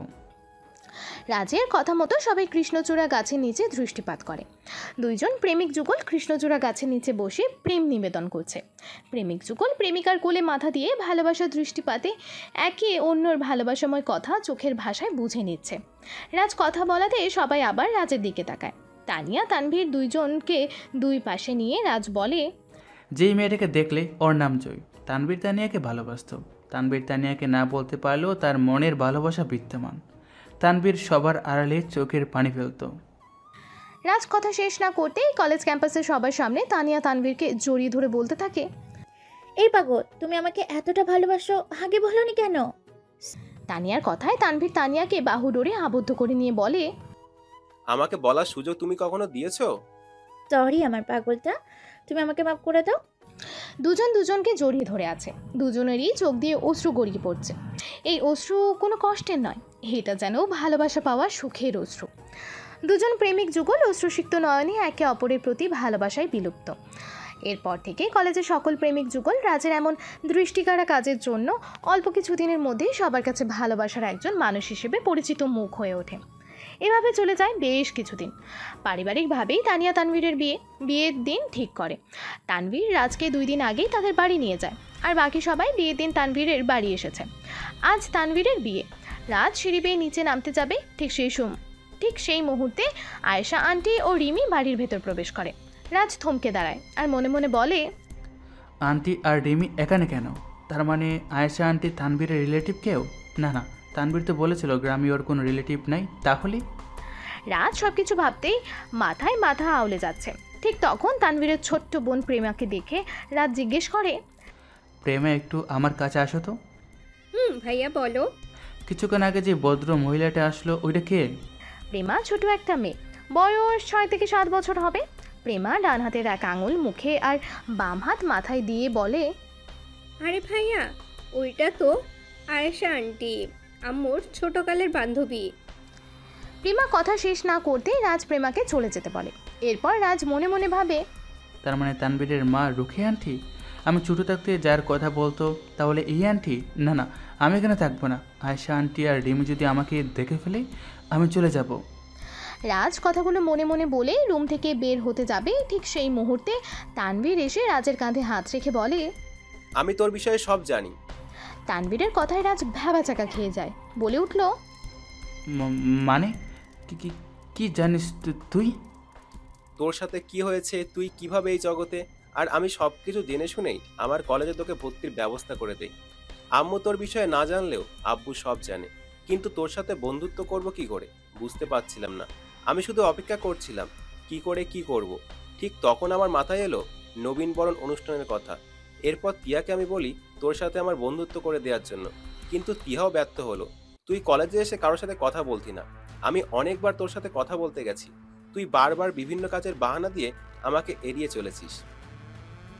তানভীর থামে, চোখ দিয়ে দুফোঁটা পানি গড়িয়ে পড়লো। রাজ কিছু বলছে না। তানভীর আবারও বলতে লাগলো, এরপর কলেজে রাজনৈতিক বিষয়ে মঞ্চে বক্তব্য দিতে হবে, কিন্তু আমি তখন মনে মনে প্ল্যান করি মঞ্চে গিয়ে আমি কিছু বলবো না, পাবলিক চিল্লাচিল্লি করবে, তখন তুই এসে বক্তব্য দিবি। আর ওই দিনে রাজনৈতিক বক্তব্য এটা ছিল আমার আর তিহার প্ল্যান। প্রথমে রিদি না করলেও পরে এসে আমাদের সাথে সামিল হয়। তুই এই কয়দিনে বুঝতে পারছিস রিদি পাশে থাকা মানে সবকিছুই সম্ভব। কলেজের বিষয়গুলো আমি আয়েশা আন্টির কাছে গিয়ে অনেকবার বলেছি রিমি আমার বোনের মতো, আমি রিমিকে আমাদের বাসায় রাখি, কিন্তু আয়েশা আন্টি কোনোভাবেই রাজি হয় না। তুই যেদিন রিমিকে দেখতে গিয়ে ফিরে এসেছিলি, আমি সেদিন আন্টির বাসায় যাই। তুই চলে আসার পর আমি যাই, আমি দরজা টাচ করতেই দরজা খুলে যায়। তখন আয়েশা আন্টি ফোন করে কারোর সাথে কথা বলতেছিল। তোকে সেই ছোট্ট থাকতে দেখেছিলাম। পরে আন্টি যখন বলল তুই মাত্র বের হয়ে গেছিস, তখন আমি আন্দাজ করে নিয়েছিলাম এটাই তুই। তুই সিঁড়িতে নামার সময় আমি তোর সামনে পড়ে যাই, আর তুই আমার সামনে। আমি তোকে চিনতে পারি না প্রথমে। আমি ওই দিন অনেক জায়গায় খোঁজ খবর নিয়েছিলাম, কিন্তু কেউ তোর খোঁজ দিতে পারে নাই। তোকে যেদিন রীতি কলেজে নিয়ে আসে সেদিন আমি অনেক খুশি হয়েছিলাম। এরপর আমি সবার থেকে একটু আড়ালে গিয়ে আব্বুকে কল দিয়ে সব বুঝিয়ে বলি। আব্বু সাথে সাথে কলেজের প্রিন্সিপালকে ফোন দিয়ে বলে দেয় ওই দিন কলেজে তোকে কোনো প্রশ্ন ছাড়াই তোর ভর্তি হয়।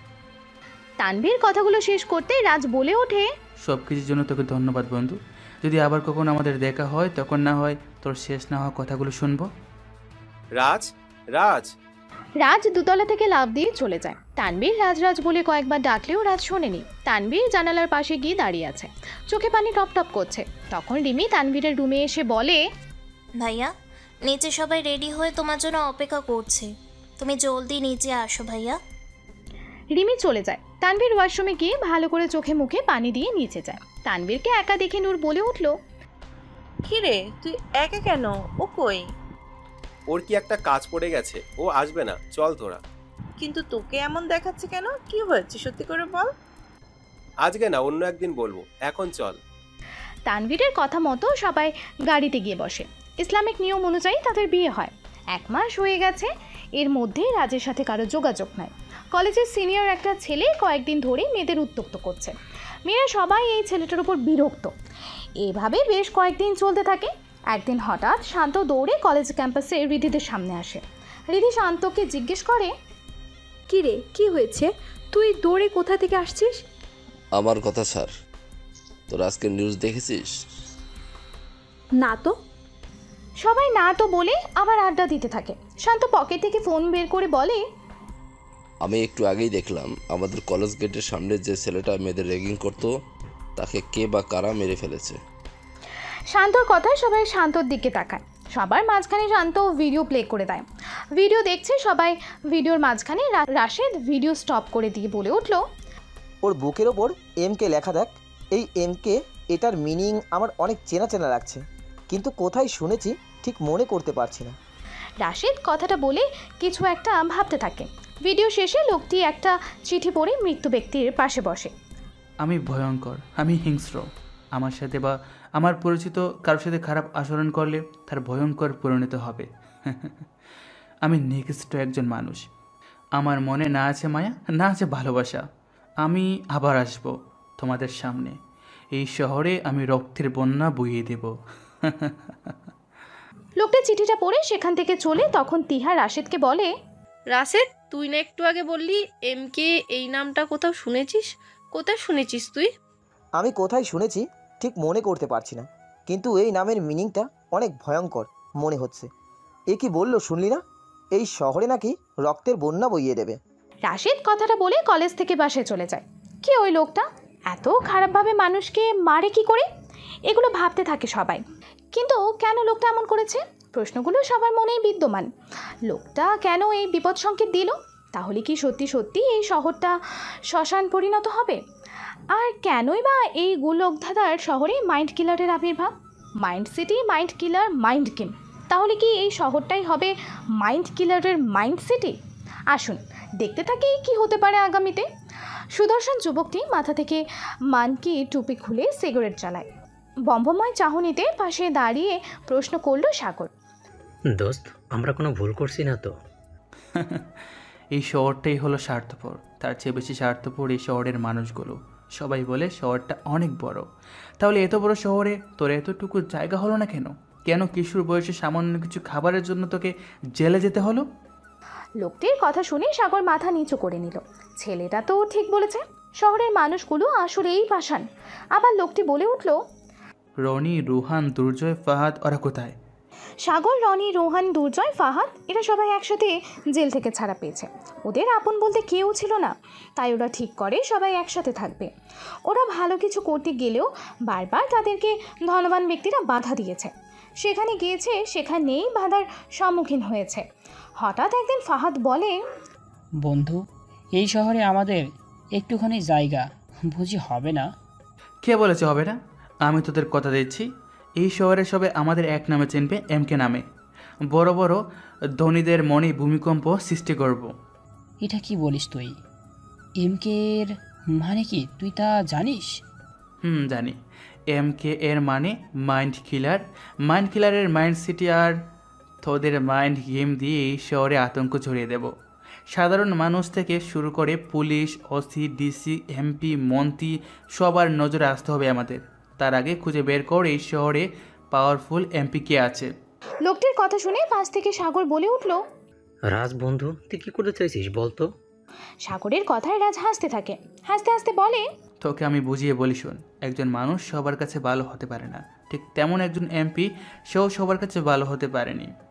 রাজ সিগারেটে টান দিয়ে থামে। তখন দুর্জয় বলল, তোর মাথায় কি চলছে আমি বুঝতে পারছি, এই জন্যই আমি তোকে ঠান্ডা মাথার মাইন্ড কিলার বলি। রাজ কথা শেষ করেনি, অথচ দুর্জয় রাজের কথা বুঝে নিয়েছে। সবাই দুর্জয়ের দিকে জিজ্ঞাসা দৃষ্টিতে তাকিয়ে আছে। দুর্জয় আবারও ওয়াইন খেতে খেতে বলল, এমপির সাথে যার শত্রুতা আছে আমরা প্রথমে তাকে জঘন্যভাবে খুন করব, এরপর। দুর্জয় কথাগুলো বলে আবার থেমে যায়। এরপর রাজ বলে, গুড, তারপর আমরা সবাই আলোচনার কেন্দ্রবিন্দুতে থাকব। রাজের কথা শেষ না হতেই সাগর বলে উঠল, আমি তোর কথা এখনো বুঝতে পারছি না, সব আমার মাথার উপর দিয়ে গেছে, আর আমরা সবাই আলোচনার কেন্দ্রবিন্দুতে থেকে কি লাভ? সাগর কথাগুলো বলতেই সবাই হাসতে শুরু করে। সবার হাসির মাঝে থেকে রনি হাসি থামিয়ে বলল, লাভ এইটাই, আমাদের উপর বড় বড় নেতাদের নজর থাকবে, আমরা সবসময় তাদের হয়ে শহরে আতঙ্ক বিরাজ করা। ধীরে ধীরে আমরা হব একদিন কিলার জগতে মাইন্ড গেমার। ওরা সবাই কথা শেষ করে নিজের মতো করে বেরিয়ে পড়ে। আর ওইদিকে রাশেদ কলেজ থেকে গেছে 2 দিন হয়ে গেছে। রাশেদ কলেজেও আসে না, ফোনও রিসিভ করে না। তিহার এদিকে জিজ্ঞেস করলো, রিদি, আজ 2 দিন পার হয়ে গেল, রাশেদের তো কোনো খবর পাওয়া গেল না। তাহলে কি রাশেদ? তিহার কথা শুনে রিদি বেশ রাগান্বিত স্বরে বলে উঠল, কি বলছিস তুই? তোর মাথা ঠিক আছে? রাশেদ যে ভীতু, সে কিনা এসব ঘটনা খুঁজে বের করবে। দেখ, সে হয়তো ভয়ে রুমের দরজা বন্ধ করে বসে আছে। না রে, রাশেদ বাসায় থাকলে ফোন রিসিভ করে, কিন্তু কাল রাত থেকে কল দিচ্ছি, সে কল রিসিভ করছে না। আচ্ছা, কালকে যদি ও কলেজে না আসে, তাহলে আমি, তুই, নূর, আমরা সবাই ওর বাসায় যাব। তুই ওর বাসা চিনিস নাকি? না, আন্টিকে জিজ্ঞাসা করব। তুই আন্টির নাম্বার কই পেলি? আরে, বেশ কিছুদিন আগে রাশেদ আন্টির ফোন থেকে আমাকে ফোন দিয়ে জিজ্ঞাসা করেছিল কলেজে আসবো কি না। পরের দিন সকালে সবাই কলেজে এসে দেখে রাশেদ আজ আগেই কলেজে এসে বসে আছে। তিহা রাশেদের কাছে গিয়ে জিজ্ঞেস করলো, কিরে 2 দিন কোথায় ছিলি? আমি কতবার তোকে ফোন দিয়েছি। আরে, আমার ফোন সাইলেন্ট করে রেখেছিলাম, খেয়াল করিনি। বাকিরা সবাই কই? রাশেদের কথা শুনে নূর এসে বলল, কই আর থাকবে, দেখ বাকিরা হয়তো চুটিয়ে প্রেম করছে কোথাও। নূরের কথায় সবাই হেসে দেয়। তখন পেছন থেকে তানিয়া বলে উঠল, এই তো আমি এসে গেছি, কি নিয়ে এত হাসাহাসি করছো? তানিয়ার কথা শুনে রিধি বলে উঠল, কি নিয়ে আবার? তোদের রোমান্টিক ভালোবাসা নিয়ে। এবার আরও জোরে হেসে উঠল সবাই। আবার তিহা রাশেদকে জিজ্ঞেস করে, আচ্ছা, ওই দিন তুই বলেছিলি এমকে নামটা তো চেনা চেনা লাগছিল, এবার বলতো কি রহস্য আছে ওই নামের মধ্যে? সেগুলো শুনে তুই ঠিক থাকতে পারবি তো? পারবো, তুই বল। আচ্ছা শোন তাহলে, তোরা সবাই জানিস আজ থেকে প্রায় 4-5 মাস আগে রিদিকে কয়েকজন মিলে উঠিয়ে নিয়ে যায়। তখন রিদি নতুন আসে এখানে। ওই ছেলে দুইটো কলেজের পিছনের রাস্তায় সব সময় ঘোরাঘুরি করতো, আর মেয়েদের দেখলে ভিন্নভাবে বাজে ইংরেজ করতো। আমি কয়েক মাস ধরে লক্ষ্য করেছি ওই ছেলেগুলো হঠাৎ করে কোথায় যেন উধাও হয়ে গেল। এইসব ভাবতে ভাবতে আমার কাছে কেমন একটা রহস্য মনে হচ্ছিল। তখন থেকে আমি ভাবতে থাকি এই রহস্যময়ের জোট আমি খুলব, কিন্তু আমি কিছুই বের করতে পারছিলাম না। রাশেদ কথাগুলো বলতে বলতে হঠাৎ থেমে যায়। সবাই রাশেদের মুখের দিকে তাকিয়ে আছে। এর মধ্যে থেকে আবার শান্ত বলে উঠল, তার মানে তুই বলতে চাইছিস রিধি সব কিছু জানে? এবার তানিয়া শান্তকে বলল, আহা, আগে রাশেদের পুরো কথাটা শুনবি তো। রাশেদ, তুই বল, এরপর কি হলো? এরপর আমি অনেক নেট পত্রিকা ঘাটাঘাটি করতে থাকি, কিছুতেই বের করতে পারছি না। এরপর আমি চলে যাই সেই জঙ্গলে যেখানে ছেলে দুটোকে সবচেয়ে ভয়ানকভাবে মারা হয়েছিল। সেখানে গিয়েও কিছু পেলাম না। এরপর আমি চলে আসব। ঠিক সেই মুহূর্তে আমার পায়ের নিচে শক্ত কিছু একটা পড়ে। আমি ওটাকে ভালো করে দেখি, সেটা ছিল একটা নিউ ভার্সনের পিস্তল। কিন্তু আমার কাছে তখন রহস্য আর জটিল মনে হতে লাগলো। তাদের শরীরে ভিন্ন অংশ কেটে ফেলা হয়েছিল। তাহলে নিউ ভার্সনের পিস্তল কেন সেখানে? আশেপাশে কোনো বাড়ি ঘরও ছিল না, যদিও একটা বাড়ি খুঁজে পেয়েছিলাম। সেই বাড়িতে একজন বয়স্ক মহিলা থাকে। আমি তাকে এই বিষয়ে কিছু জিজ্ঞেস করলে সে আমাকে বলে এই জঙ্গল থেকে জলদি বের হয়ে যেতে। আমিও জলদি বেরিয়ে আসি। বাসায় এসে ভাবতে থাকি কে হতে পারে। অতপর আমার মনে হলো গুগলে সার্চ দিয়ে দেখি। আমি সাথে সাথে এমকে লিখে গুগলে সার্চ করলে একটা মার্কস ছাড়া আর কিচ্ছু পাইনি। তবু আমি হাল ছাড়ি না, আবারও ভিন্ন পত্রিকায় খুঁজতে থাকি।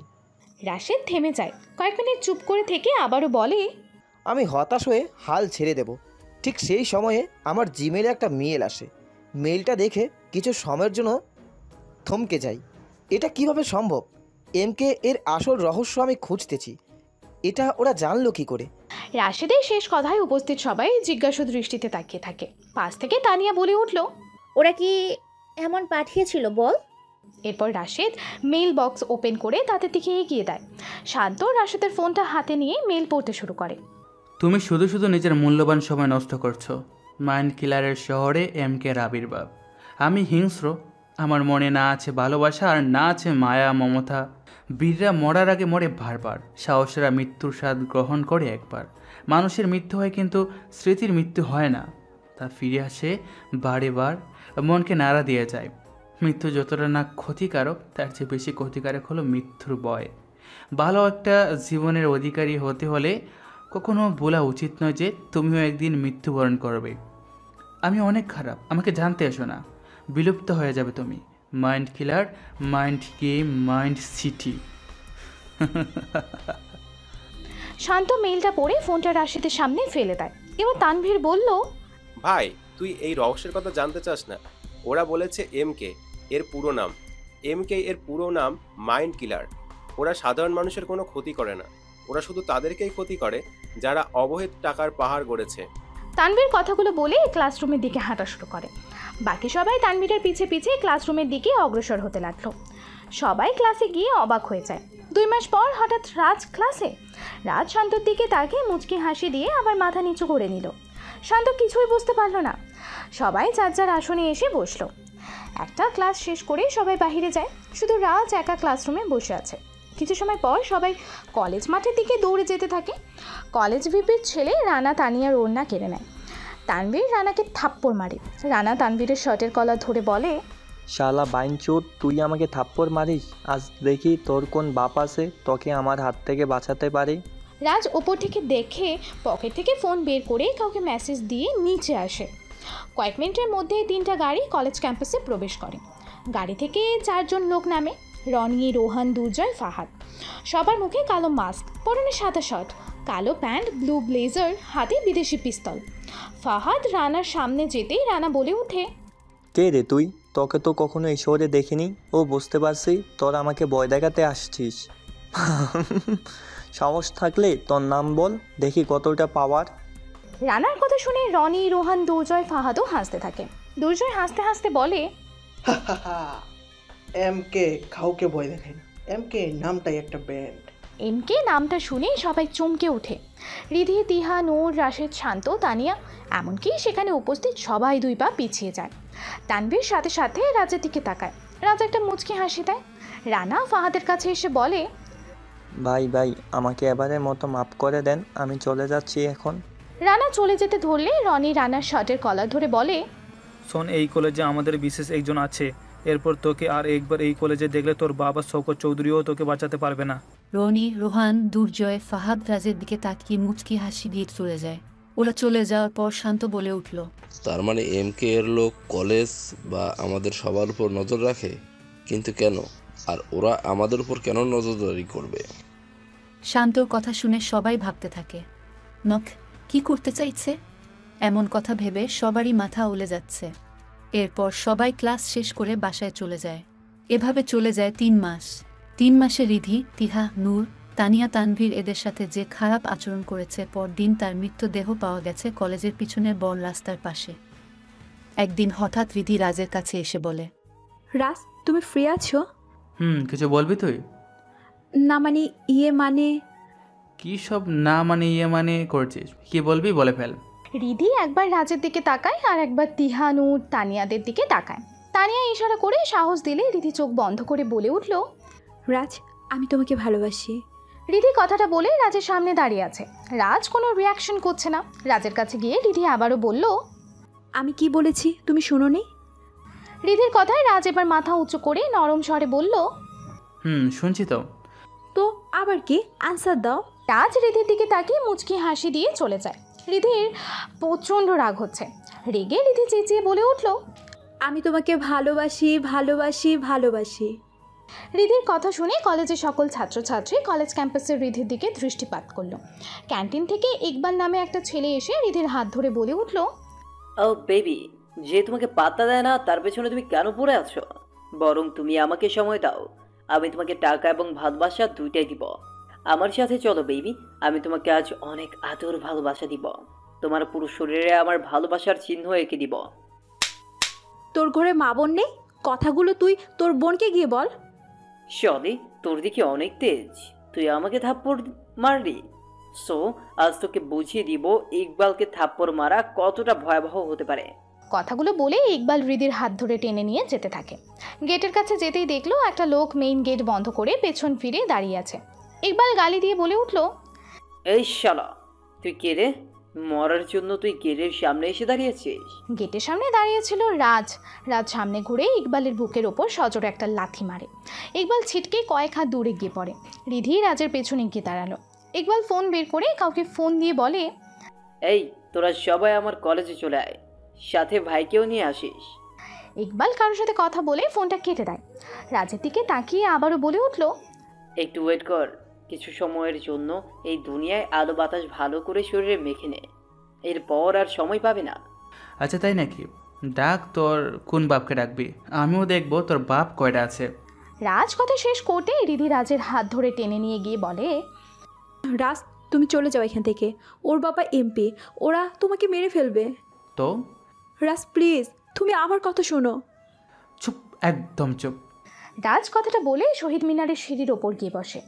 মুখে মাস্ক, মাথায় কালো মানকি টুপি পরে বসে আছে। রিধি, তানিয়া, শান্ত সবাই মিলে রাজকে নিয়ে যেতে বলে। রাজ জোরে ধমক দিয়ে রিধি ও বাকিদের বলে, তোরা সরে যা। রাজের হুঙ্কার শুনে রিধি, তানিয়া, শান্ত কয়েক পা পিছিয়ে যায়। ঢাকা শহরের বড় মাফিয়া বিপুল এসে ইকবালকে বলে, কে তোকে মেরেছে, সে কোথায়?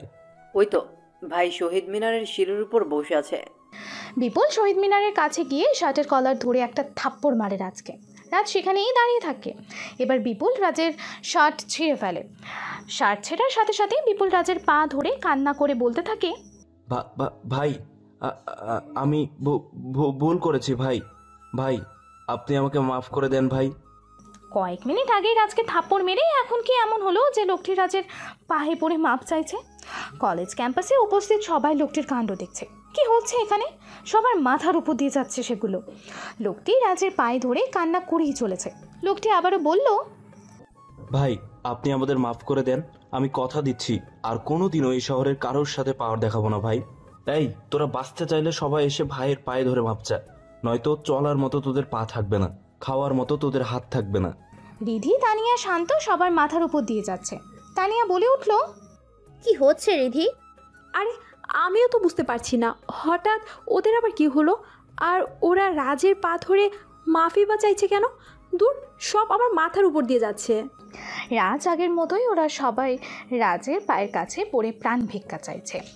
ঠিক সেই মুহূর্তে দুটা গাড়ি কলেজ মাঠে প্রবেশ করে। গাড়ি থেকে নামে সাগর, রনি, রোহান, দুর্জয়, ফাহাদ। এরা রাজের পাশে দাঁড়িয়ে যায়। রাজের 6 প্যাক বডি।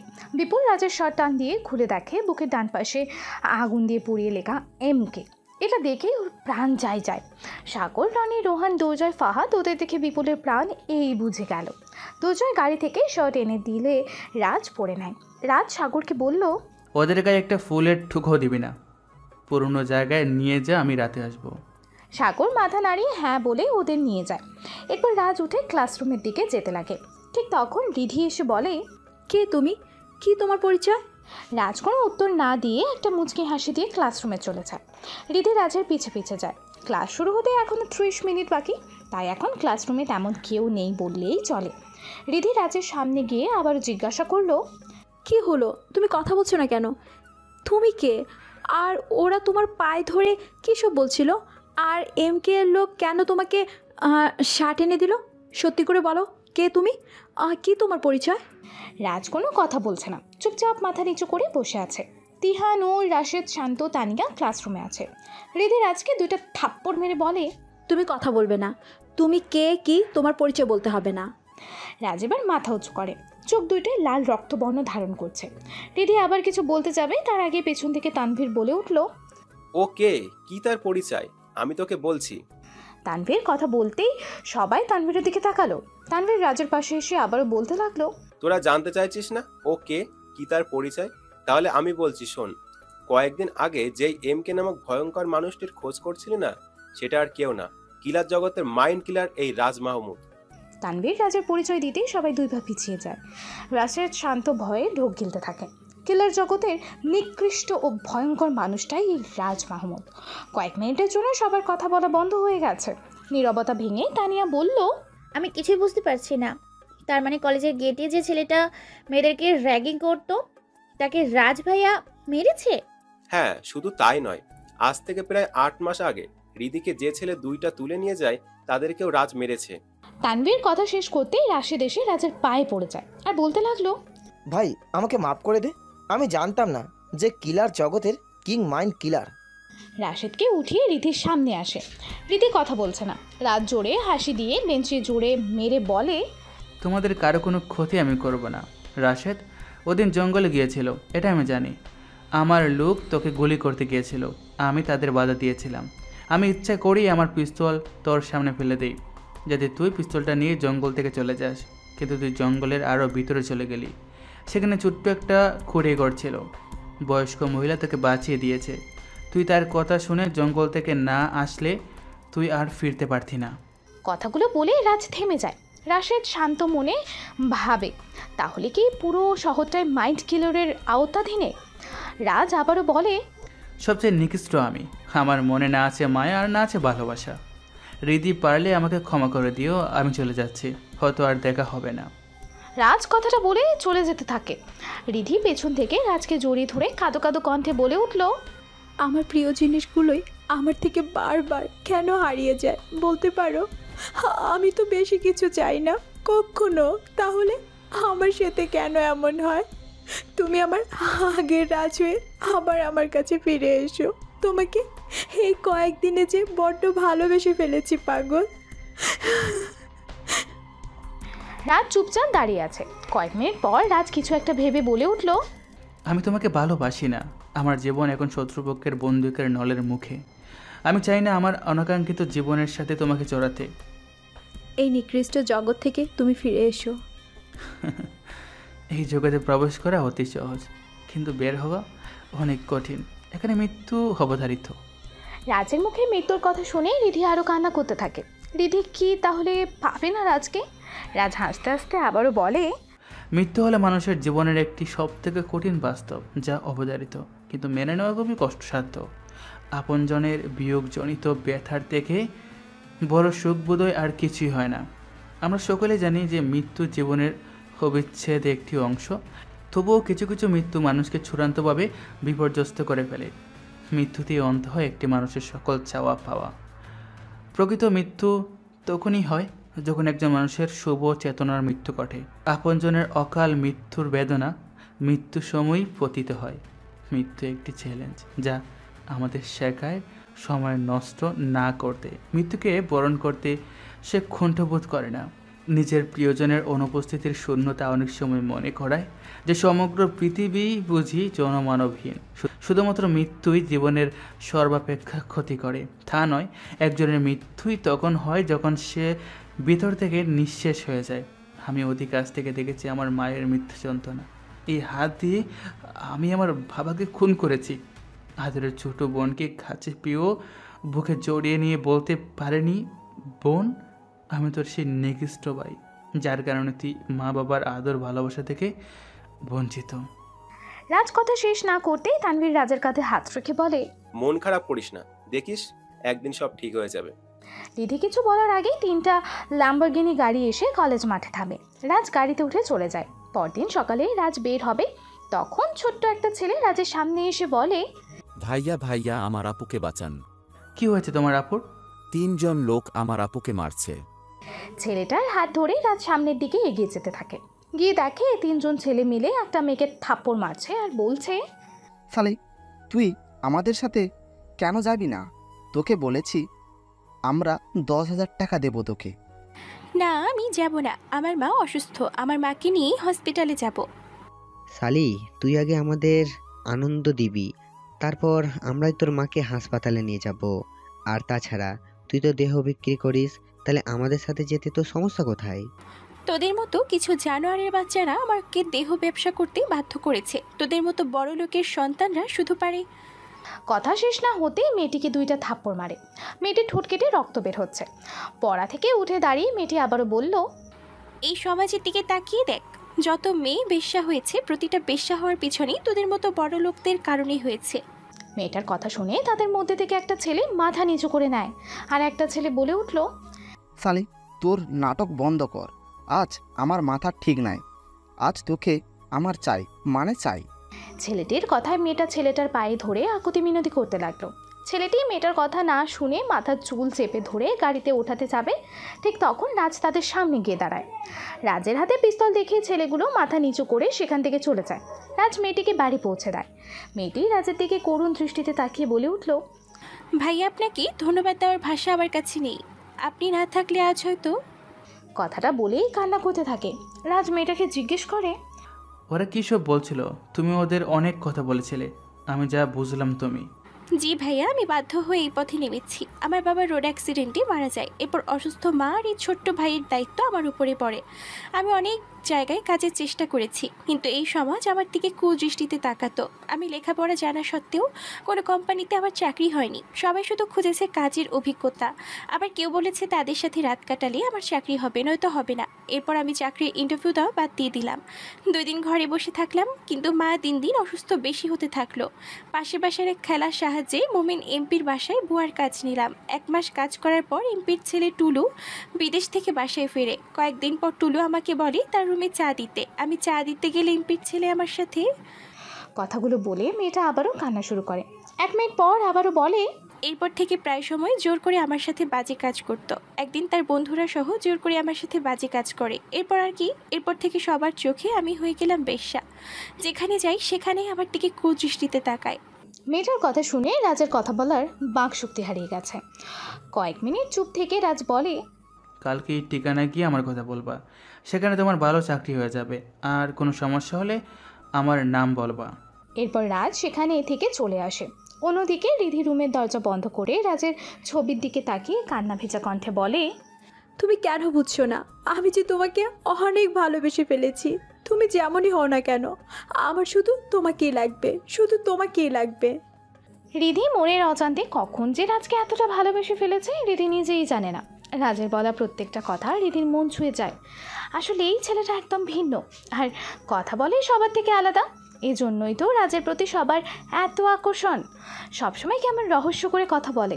রাজ পুরনো জায়গায় যেতেই সাগর বলে উঠল, তুই কি মনে করিস কিলার জগতের মাইন্ড কিলার হয়ে আমরা সবাই ভালো কিছু করব? তাহলে এটা হবে আমাদের সবচেয়ে বড় ভুল। সাগর থামে। সাগরের কথা শুনে রাজ হাসতে থাকে। জোরে জোরে হাসতে হাসতে বলে, কোনো এক ব্যক্তির জীবনকাল যতই সফল হোক না কেন, সত্যিকার অর্থে ফলপ্রসূ বা সার্থক তখনই হয় যখন সে নিজেকে ভালোবেসে নিজের মতন করে বাঁচতে পারে। প্রাথমিকভাবে এটি কঠিন বলে মনে হয়, কিন্তু ইতিহাস ঘাঁটলে আমরা দেখতে পাই যে অনেক লেখক, দার্শনিক, ব্যবসায়ী এবং এমন কিছু প্রভাবশালী ব্যক্তিরা আছেন যারা নিজের সঠিক পরিচয় অর্জন করতেই লড়াই করে গেছেন। তাই নিজের পরিচয় গড়তে এনাদের নিরলস সংগ্রাম সাধারণ মানুষের কাছে উদাহরণস্বরূপ। রাজ কথাগুলো বলে পকেট থেকে সিগারেট বের করে টানতে থাকে। সিগারেটে 2 টান দিয়ে রাজ আবারও বলল, অন্যজনে কি পেয়েছে, কতটা সফলতা লাভ হয়েছে সেই দিকে দৃষ্টিপাত না করে নিজের স্বাভাবিক বৃত্তিগুলো সর্বান্তকরণে মেনে নিয়ে তাকে সঙ্গী করে এগিয়ে চলে হলো জীবন। তাই জীবনের প্রত্যেকটি পদক্ষেপে নিজের মধ্যে যে বৈশিষ্ট্যগুলো বিদ্যমান সেগুলোকে সমৃদ্ধ করার চেষ্টা করে যেতে হবে। প্রত্যেককেই প্রায়শ নিজেকে আবিষ্কার করে যেতে হবে। এটা নিজের বলা কথায় নতুন স্বাদ যুক্ত করে। প্রতিদিন একবার নিজের সাথে কথা বলো, কারণ এটা নিজের প্রতি আত্মবিশ্বাস আরও বাড়িয়ে তোলে। যে নিজের ভুল সংশোধন করতে পারে না তার কখনই অন্যের ভুল ধরার যোগ্যতা থাকে না। আমি জানি তুই যা করবি সব ভেবে চিন্তাই করবি। তোর উপর আমার পুরো বিশ্বাস আছে, আমি সবসময় পাশে আছি। গুড। মমিন এমপিকে আমার সামনে দেখতে চাই আজ রাতের মধ্যে। রাজের কথা শুনে ফাহাদ হাসতে থাকে। ফাহাদের হাসি দেখে রাজও হাসতে থাকে। হাসতে হাসতে রাজ বলে, কোথায় রেখেছিস? তুই বুঝলি কি করে? তোর হাসি মাখা মুখ দেখে। এরপর ফাহাদ রাজকে একটা রুমে নিয়ে যায়। রাজ এমপি মমিনের সামনে চেয়ারে বসে বলে, নিজেকে বদলাবার প্রচেষ্টা করলে ভাগ্য নিজে দেখেই বদলে যাবে। চোখ বিশ্বাস করে নিজেকে আর কান বিশ্বাস করে অন্যকে। এটা কেমন ছেলে, কি বলছে? এমপি রাজের মুখের দিকে তাকিয়ে আছে, কি বলবে আর রাজ কি বলল সব কিছু এমপির মাথার উপর দিয়ে গেছে। এমপি রাজকে বলে, আপনি কে আর কি বলছেন আমি কিছুই বুঝতে পারছি না। বাবার কাঁধে ছেলের লাশ, এটা আসলে কষ্টদায়ক, তাই না এমপি সাহেব? মামা মানে? আমি আপনার টিচার নই যে আপনাকে আমি মানে বোঝাবো। কাজের চাপে আমরা কখনো ক্লান্ত হয়ে পড়ি না। আমরা ক্লান্ত হয়ে পড়ি দুশ্চিন্তায়, হতাশা এবং বিরক্তকর কারণবশত। আমরা ভেতর থেকে যেভাবেই বদলাই সে অনুযায়ী আমাদের বাইরের বাস্তবতাও বদলে যায়।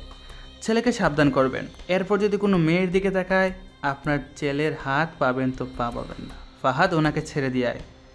অন্যদিকে রিধি 2 দিন পর কলেজে গেল। তিহা রিধির কাছে এসে বলে, কিরে কি হয়েছে তোর, তুই ঠিক আছিস তো? রিধি কিছু না বলে সোজা কলেজের পেছনের দিকে চলে যায়। কয়েক মিনিট পর পেছনে তাকিয়ে দেখে রাজ দাঁড়িয়ে আছে। রিধি দৌড়ে এসে রাজকে জড়িয়ে ধরে বলে, কোথায় ছিলে তুমি? তুমি কেন বুঝছো না আমি তোমাকে ছাড়া থাকতে পারি না? দেখো আমি তোমাকে পাওয়ার জন্য কতটা বদলে গেছি। রিধির কথায় রাজ হাসতে থাকে। হাসতে হাসতে রাজ বলে, কারোর জন্য নিজেকে বদলে কোনো লাভ হয় না। বদলাতে হলে নিজের জন্য নিজেকে বদলাও, কারণ আমি সারা জীবন না থাকতেও পারি, কিন্তু তুমি তোমার মধ্যে সারা জীবনই থাকবে। নিজেকে ভালো রাখার সর্বোৎকৃষ্ট উপায় হলো অল্পতে সন্তুষ্ট থাকা এবং কারো কাছে কোনো প্রত্যাশা না করা। আরও একটি জানো? আচ্ছা আমি বলি, কেউ কেউ আমাকে অহংকারী বলে, কিন্তু আমি সেটাকে বলি আত্মবিশ্বাস। নিজের প্রতি আস্থা রাখো, নিজের যোগ্যতার উপর ভরসা রাখো, নিজের শক্তির উপর বিনয়ী হও। কিন্তু নিজের প্রতি যথেষ্ট বিশ্বাস না থাকলে সফল বা সুখী হতে পারবে না কখনো। আচ্ছা যাই হোক, অনেক কথা বললাম। আমার কথা তোমার কাছে খারাপ লাগলে আমার কিছু করার নেই। তার মানে তুমি আমাকে ভালোবাসো না? আমি তোমাকে আগেও বলেছি, আমার জীবনের নিশ্চয়তা নাই। আমি চাই না আমার অনাকাঙ্ক্ষিত জীবনের সাথে তোমাকে জড়িয়ে তোমার জীবনটাকে শেষ করতে। কিলার জগতে যার যার জায়গা থেকে সবাই এক একটা মাইন্ড গেমার। আমার চারপাশের মানুষগুলো স্বার্থের প্রয়োজনে আমার সাথে বেইমানি করবে না, এর কি গ্যারান্টি আছে? তুমি তোমার মতো করে সুন্দর কাউকে খুঁজে নিও। আল্লাহ হাফেজ। রাজ কথাটা বলে চলে যায়। রাজের চলে যাওয়া দিকে রিধি এক পলক তাকিয়ে আছে আর চোখ দিয়ে জল গড়িয়ে পড়ছে। এটা কি প্রকৃত ভালোবাসা? রিধির ভালোবাসা উপেক্ষা করে রাজ কি আদৌ ভালো থাকতে পারবে? আসলে ভালোবাসা এমনই হয়, কেউ ভালোবাসা পেয়ে পায়ে ঠেলে দেয়, আবার কেউ কেউ মরিচিকার মতো ভালোবাসা খুঁজে বেড়ায়। গুরুজনে বলছিল, নিজেকে আবিষ্কার করে নিজের ভেতর লুকিয়ে থাকা সুপ্ত প্রতিভার বিকাশ ঘটাতে পারলে তবেই সফলতা ধরা দেবে। নিজেই হও নিজের সব থেকে বড় প্রতিদ্বন্দ্বী জীবনযুদ্ধে, তবে জয় নিশ্চিত। কথায় আছে, স্বপ্ন পূরণই জীবনের একমাত্র লক্ষ্য নয়। তাই বলে স্বপ্নকে ত্যাগ করে নয়, তাকে সঙ্গে নিয়ে চলো। স্বপ্ন ছাড়া জীবন অর্থহীন। রাজ সবসময় এই কথাটাই ভাবে, কিন্তু রাজকে আদৌ পারবে রিধিকে ছাড়া থাকতে? না, রিধি পারবে। রাজ বাসায় গিয়ে দেখে রোহান, দুর্জয়, ফাহাদ বসে আছে। রাজ ফাহাদের কাছে গিয়ে জিজ্ঞেস করলো,